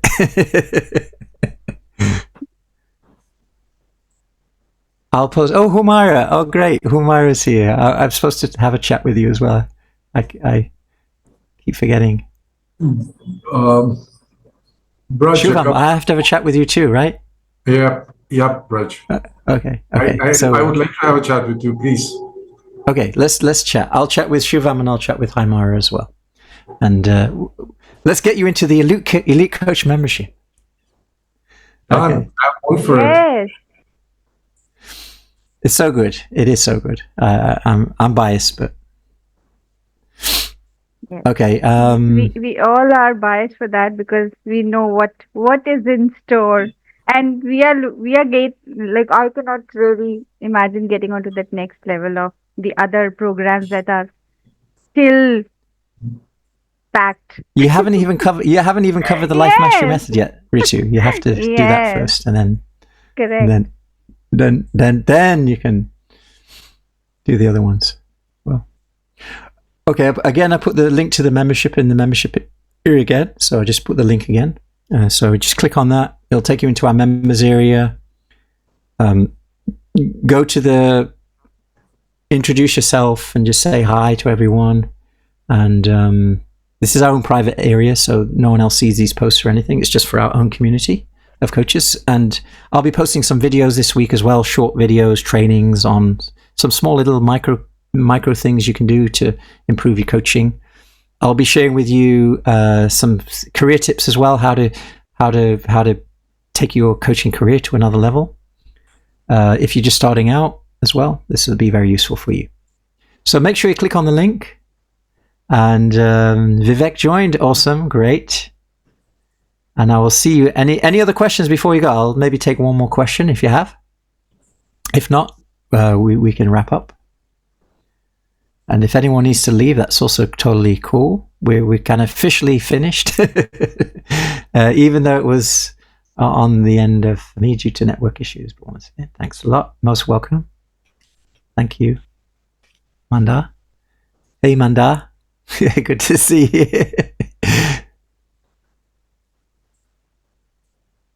Yeah, I'm good to go. I'll catch you tomorrow, okay? Thank you so much. Take care.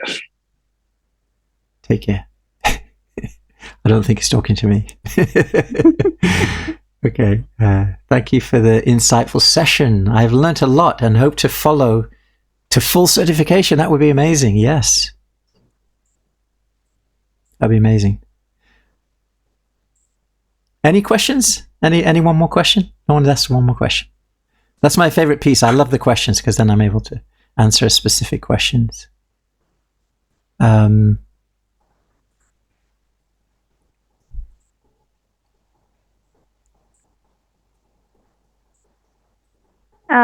I would like to read. Emmanuel has written. Vivek, what you can do is, I'll you can connect with me you're in the members area. You can directly chat with me there in the members area. We have a private chat. You can just search for BRAJA, Braja, in the private chat, and you can send me a message there anytime. And I'll get it. And I normally respond within, if I'm on my computer, I'll do it directly. And if I'm not there, I'll do it as soon as I get there. And I can give you my number in there as well. Okie dokie.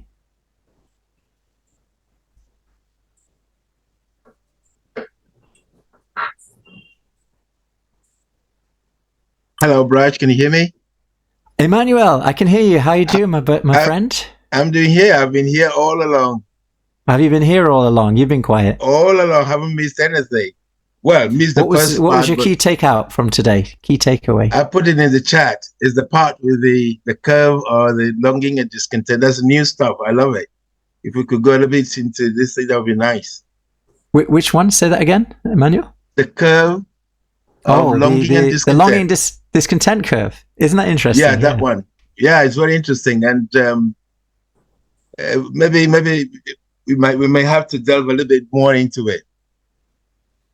Yeah, it's an interesting topic, but it's very that curve, and sometimes it's a threshold, sometimes it's a curve, U curve, sometimes it's a J curve, depends on the individual, and everyone responds to that really, everyone responds to longing, discontent in a slightly different way.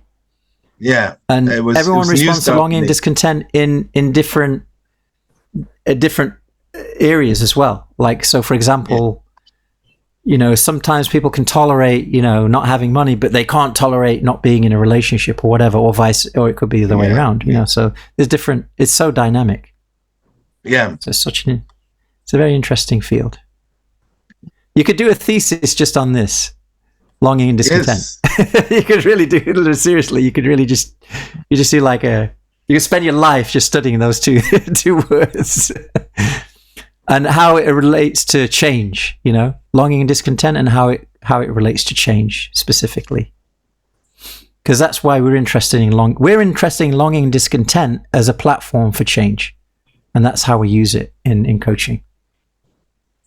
And also what you said about was, and also what you said about that we're not coaching on the big dream, but on the person. That was also something very important to take note of, right? Because the temptation is to say, "Oh, we're coaching the big dream," but we're not coaching on the big dream. We're coaching on the person, and that's important. I mean, it's another insight I've got from the session today. Yeah, true. Yeah. And also the 6 levels of existence are the person. That's something else you can take away. Mm-hmm. That is the person. So thank you so much for the session. I've been here quiet, but I've listened to everything. Yeah. We're going deep. Did you listen to my coaching, Emmanuel? I was coached today. Of course I did. Well, no, I did. I was here. You wouldn't mention what it was, but we know the skill that you want and all that. And I'm writing down all the questions. So I've got all my notes and everything here. Emmanuel, I'm quiet. When I'm quiet, it's because I'm taking notes. By the way, Emmanuel, how many of you would like my longing and discontent questions worksheets? Me. And my big dream worksheets? Who would like it here? Me. So if you go into the members area and just let me know in the discussion and I'll send it to you. I'll send you the worksheets for I've got a whole load of questions for longing and discontent. You can ask in the first session. I've got a whole load of questions for big dream as well, and you can use those in your coaching sessions. I think you already have them, most of you, but some of you don't. Brenda asked me, is this is the same link? Yes. Can you give the idea how many hours are recommended for foundational hours? Brenda, are you there? Is Brenda still here? She's there. Yes, I'm here. Talk to me, Brenda. Talk to me. Yeah. Okay. What's your question? Yeah. Well, I know that you offer the certification, but are there certain levels or amount of hours that are ideal for a person to get to before they get to the next level? Okay. Just complete vulnerability, invested in another coaching program, and that led me to you. And so now I'm a little in a situation where I can't invest, and I am obviously very eager and hungry and trying to get as much knowledge as I can. And I know you mentioned the PDFs, and then the member area. I continuously search. I'm like, okay, so this is, you have to sign up to get that. Those are the morsels. And just trying to figure out getting as many hours as I can until I can get to the position where I can financially jump into the courses. Sure. Okay, so I'll answer your question. All right. Okay. So we have our foundational training. Now, officially, this foundational training is like around about 6 to 8 hours, right? Officially, it's like 6 to 8 hours. And, you know, we do have coaches that like have been in multiple times, maybe 3 hours here, another 3 hours there, another 3 hours there. So unfortunately, this is not like a structured training. Like within our life mastery, when we actually go into depth in the life mastery method, it's very structured. We have week 1, module 2, module 3. You go very, very wide and deep into life mastery method. In fact, how long have we been working on this now, Manuel Ritu, life mastery method? 6 months. Maybe, I don't know, 4 months, something, right? And we're like halfway through. September, October. We started in October. We started maybe October, November, December. 4 months, right? 4 months. 4 months, okay. Yeah. And we still got another month to go on it as well. Yeah. So, and we go like step by step, deep by deep. With these foundational trainings, I'm kind of covering similar topics and repeating them, but sometimes from a different angle. So we're not really, I wouldn't say, like if you were to join the foundational training, you're definitely getting coaching training for sure, but you're not really getting the full thing. And it's not that I don't want to give the full thing. It's not like, oh, you're just, like being miserly or anything. It's just because I've got new people that come into the training. So, and every week we've got new people coming in.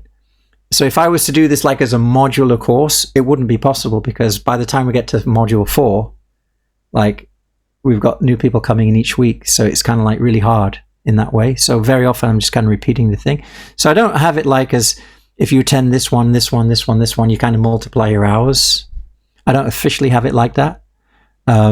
In your situation, I can probably help you out, and I don't mind doing that. I'm very happy to do that. So you can just keep a track of how many sessions you've done, but this is kind of like not the general rule, but in your case, I don't mind doing that. Does that sound okay? Yeah, and yes, thank you. So much gratitude. But this is a bit difficult for me, and I'll tell you why. because it means like I can't do it for everyone, because if I was to do this for everyone, it would mean I would have to go and change the certificate and change the hours on it individually for each one. Right now we kind of have an automated thing where everyone gets a certificate and it's 6 hours, you know, etc., or 8 hours and stuff like that. Like, and is it just for if I'm in Arizona, so my time is completely flipped. And so it's early morning, right, where you are? Yes, Ritu and Emmanuel, thank you so much. We have a few. We have it's incoming. Yeah. Yes, looking forward scheduled. to that. And so that's helpful. But I've been getting people where I'm able to practice outside of just this container. And I don't know. I feel like I'm sending you so many messages of. Is this acceptable? I'm practicing, but it's not necessarily someone that's within the academy. And fine, no I don't problem. want to No problem. bother you with the chats, but I'm trying to be diligent. I'm not trying. Why I'm not? being diligent. I like it when people reach out to me. I like it when people connect with me because it makes me feel connected. You know, like I like it actually. So don't worry about messaging me. I like it when people message me actually. Okay. I don't always respond. That's another thing, but it's like I always get messages, and I like to get messages, and like when people ask questions. I don't always respond immediately, but okay, so just stay the course and continue as I'm doing. Right. Continue. Thank you.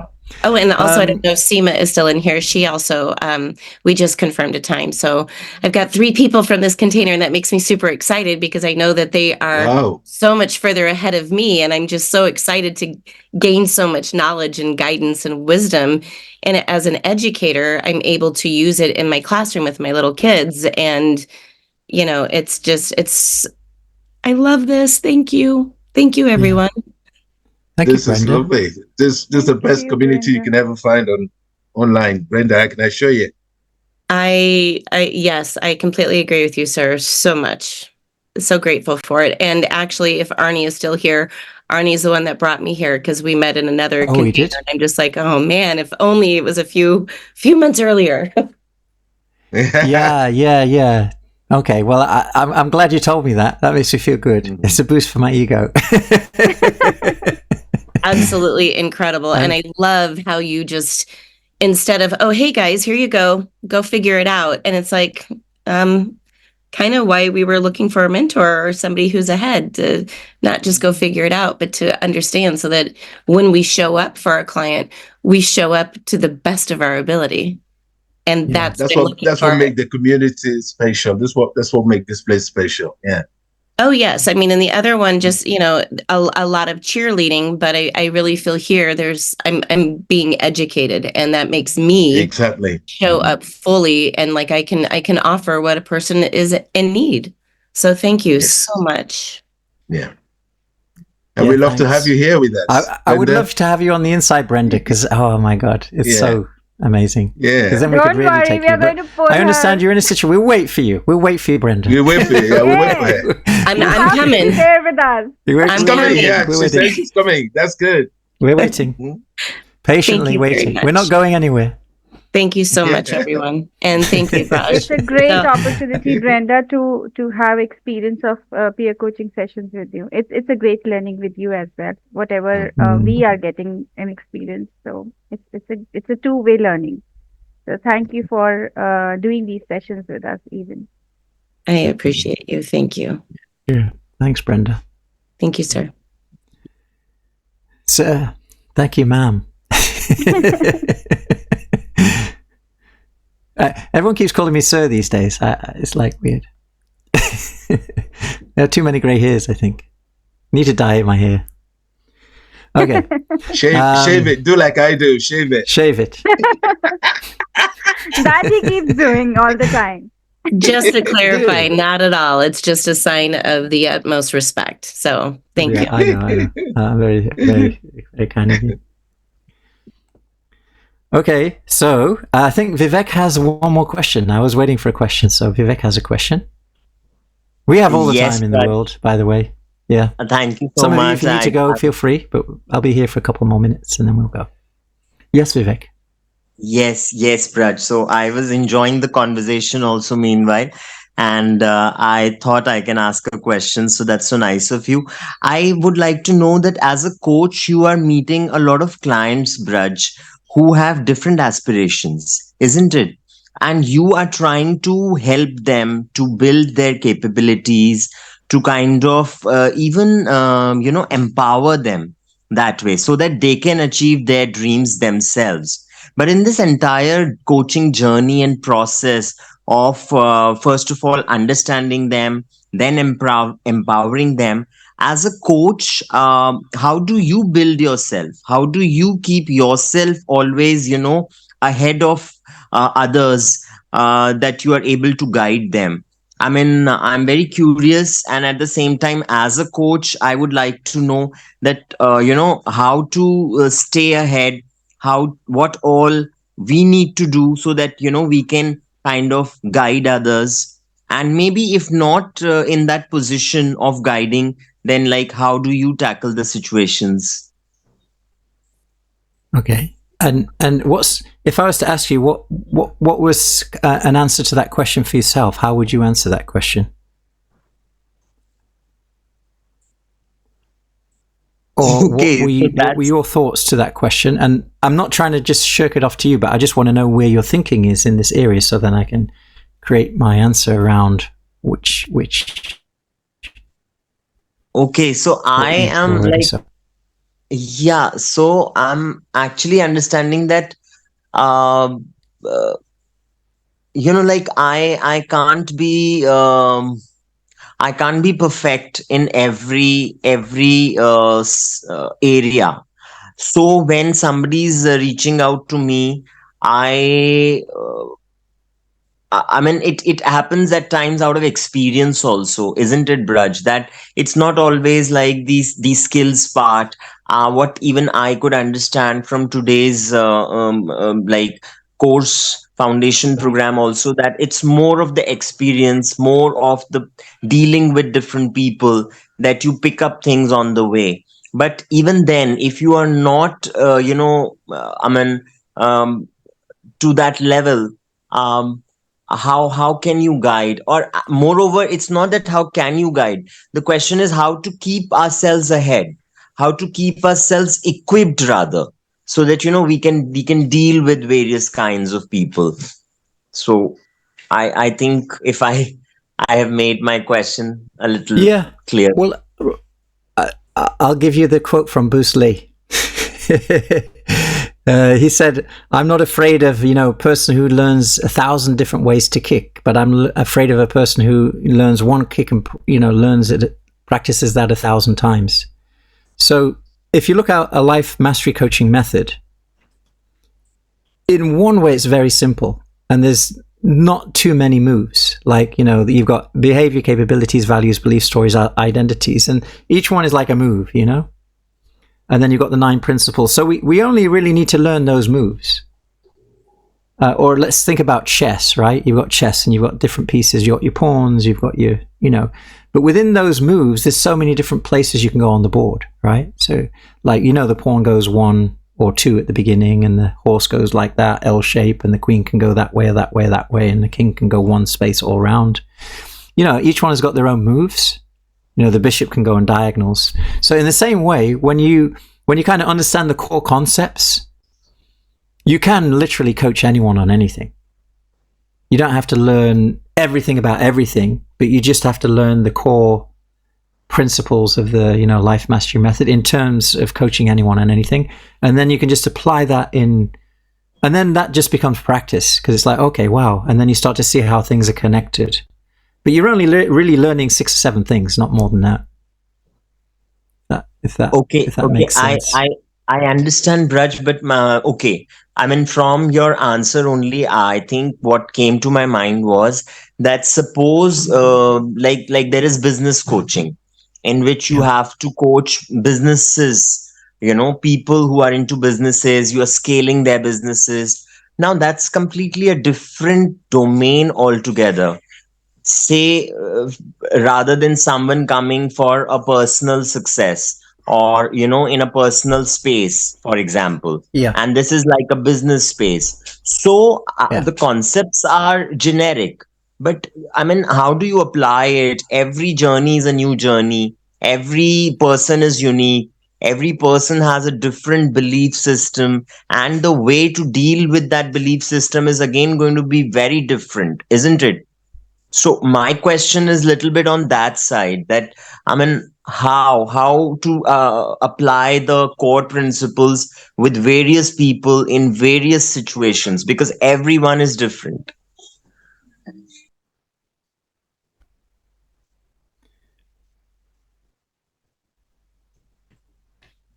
Yeah. Yeah, that's the beauty of coaching. That's the beauty of coaching. That's why I love coaching so much, because if you look at leadership or you look at business as a niche, but if you look at the 6 levels of existence, they're common between whether you're a business, they're common between all human capabilities, values, stories, beliefs, identities, alter subpersonalities. Whether you're a leader, whether you're a designer, whether you're a man, whether you're a woman, every human being has these different levels of existence. I used to do, my expertise was in leadership coaching. Before I started Academy for Coaches, I was doing leadership coaching. I was using these same principles at that time. Right? And principles. And yeah, there are definitely different. Like, remember, we talked about that today. I'm not interested in the topic. I'm only interested in you. So whether the topic is business or the topic is leadership or the topic is this or that, I'm just interested in the client. I'm not here to help you to, like, I mean, we do have expertise. Like, we have expertise in helping coaches to grow their coaching business, and but that's not coaching, that's mentoring. When I'm helping my coaches to get clients, I'm mentoring them. Okay, do this, you need to do this, okay. And I also do a bit of coaching in there, but mostly it's mentoring, right? Because that's my expertise, because I learned how to do it, right? From working with thousands of coaches to grow a business, I had to learn so many different things. And then, so when I'm with clients to grow their business, I'm mentoring them. Yeah. But there's also elements to that where they need coaching, not mentoring. So yeah, I don't know. In terms of what I do or what our coaches do, is just a lot of practice. Practice. Keep teaching, learning, sharing, teaching, learning, sharing, coaching, teaching, learning, sharing, coaching. Just keep going. The more you coach, the more you. So it's about learning these powerful principles and applying these, and then practicing these powerful principles. Because you can learn them, but if you don't apply them, then it's not going to be. You have to apply it. So important, and that's why we do the peer. That's why we're so crazy about peer coaching. Because it's a safe place to practice, and that's why we're crazy about working with clients as well. Because working with clients, even if you have to work with clients for free, don't do it, because that's where you're going to get your experience from. That's where you're going to get all your lessons from. And it's the worst coaching that you do is sometimes your best lesson. And so you need to have a lot of those as well. So, yeah, it's a journey. You know the answer to this, my friend. You're a smart person. No, thanks, Braj, for your inputs. Absolutely, it is a journey. This ain't rocket science. You know all these things. This is an easy question. To have your perspective. You can answer this. Through your experiences. Yeah, the more we interact, and then the situations will actually let us know. Yeah. We do coaching practicums, like we do regular coaching practicums in the academy, where coaches practice and they get feedback. That's really powerful as well. Wow. We have 4. Did I mention so we just had one last Wednesday. We've got another one this Wednesday. And so coaches coach each other, and then we give feedback. And that's a really great way to. And then I also recommend, if you if you do peer coaching, record your sessions and listen to it. It's really you get a lot of. It's very different when you. Oh my god! I can't believe I did that. Right? Whatever. So that's a really good way. Listen to the recordings of your coaching sessions. You can even ask your clients, "Is it okay to listen to this so I can go back over it and just improve my coaching?" You can ask them. Most people will say, "Yeah," as long as you don't share it with anyone without permission. Yes.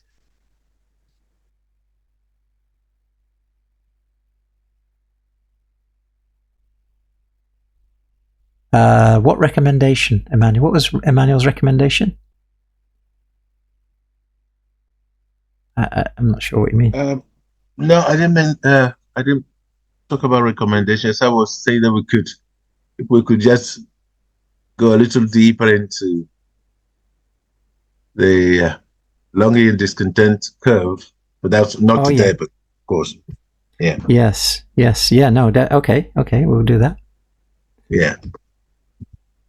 Because I find that really very useful. Yes. Especially, it's very, very useful. Very useful to know why we do it, why we go to longing and discontent. Exactly. Yeah. Mm-hmm. Okay, my dear coaches and aspiring coaches and master coaches, I will see you in the members area. Thank you. And Thank you so if much. you're in elite coach membership, I will see you tomorrow because we have our Monday mentoring tomorrow is Monday mentoring. Raj, do we hold on? Yes, I'm going to meet. Sorry, I forgot. I need to end this because I need to talk to you and Homaira as well. Let me meet Homaira first, and then I'll meet you after. Is that okay? Absolutely fine. Homaira kind of been absolutely fine, waiting for me for so long, and so have you too. Okay, so everyone else, I will say goodnight to you and have a fantastic day or evening or morning wherever you are, and I will see you in the members area. And some of you, I'll see you in the Elite Coach membership area as well, which is. Hey, Guru Mandi, you've been very quiet. Manda. No, I just came to Hyderabad after 500 kilometers traveling since morning. Yeah, I was driving and then have some network issues also here, so I. Mandar, you're in. Okay. What did you say, Shivam? I was asking Mandar whether he was in Hyderabad or not. Yes, Hyderabad. Oh, okay. I stay in Hyderabad. The reason why I asked. Oh, is it? Well, that's nice. Yeah, so I would be here for another couple of months only. Oh, okay. Hyderabad, Pearl City, yeah? Pearl City. Yes. City of Pearls. And we call ourselves Hyderabadis. Very bad. Very bad. Yes. Okay, good. Okay, so good night, everyone. And I will see you. Thank you, Raj. Humaira, I'm going to log off. Can you log in 2 minutes, and then I'll connect with you. Same link, sir? Yes, Same link? Humaira. Same link. Yeah, just connect back in 2 minutes. I'll do that.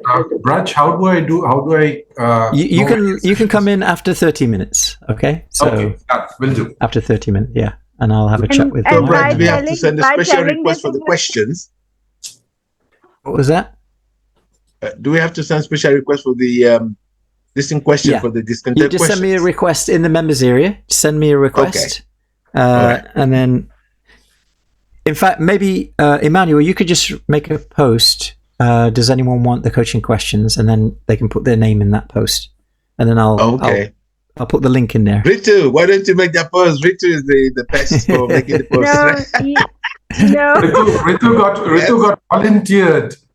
Yeah, Ritu has volunteered. No, Ritu got volunteered. She didn't volunteer. Yeah, she volunteered. She got volunteered. Yeah, she got volunteered. People have got bored from my volunteering. All the time nobody will putting love my hand it. up. We love it. Nobody's Every time I put my hand up, okay, I'm here. No, That's good. It's very good. Not bored. Very good. No, that's okay. But then, yes, Emmanuel, I would love to say yes to your post. So give Thank me an you. opportunity. Yeah. Thank you, Ritu. Otherwise, I'll make the post and do it. I'm okay. I can make the let post. Emmanuel do it Ritu, because Ritu Emmanuel is learning new technology. He's using a lot of new things. So we would love to see post from him. So Emmanuel, now you got volunteered back. You can't refuse a lady now. No. Okay, then I volunteer her back. I volunteer her back. You can't refuse a lady. No way. You're on, Emmanuel. You're on. You can't refuse a lady. Back, yeah. Both of us are going to go out of the class. Then. Yeah. I'm going to log you all off now. I will see you all right, tomorrow. bye-bye. See you soon. So much. Okay. Bye, guys. Bye. Take care. Bye.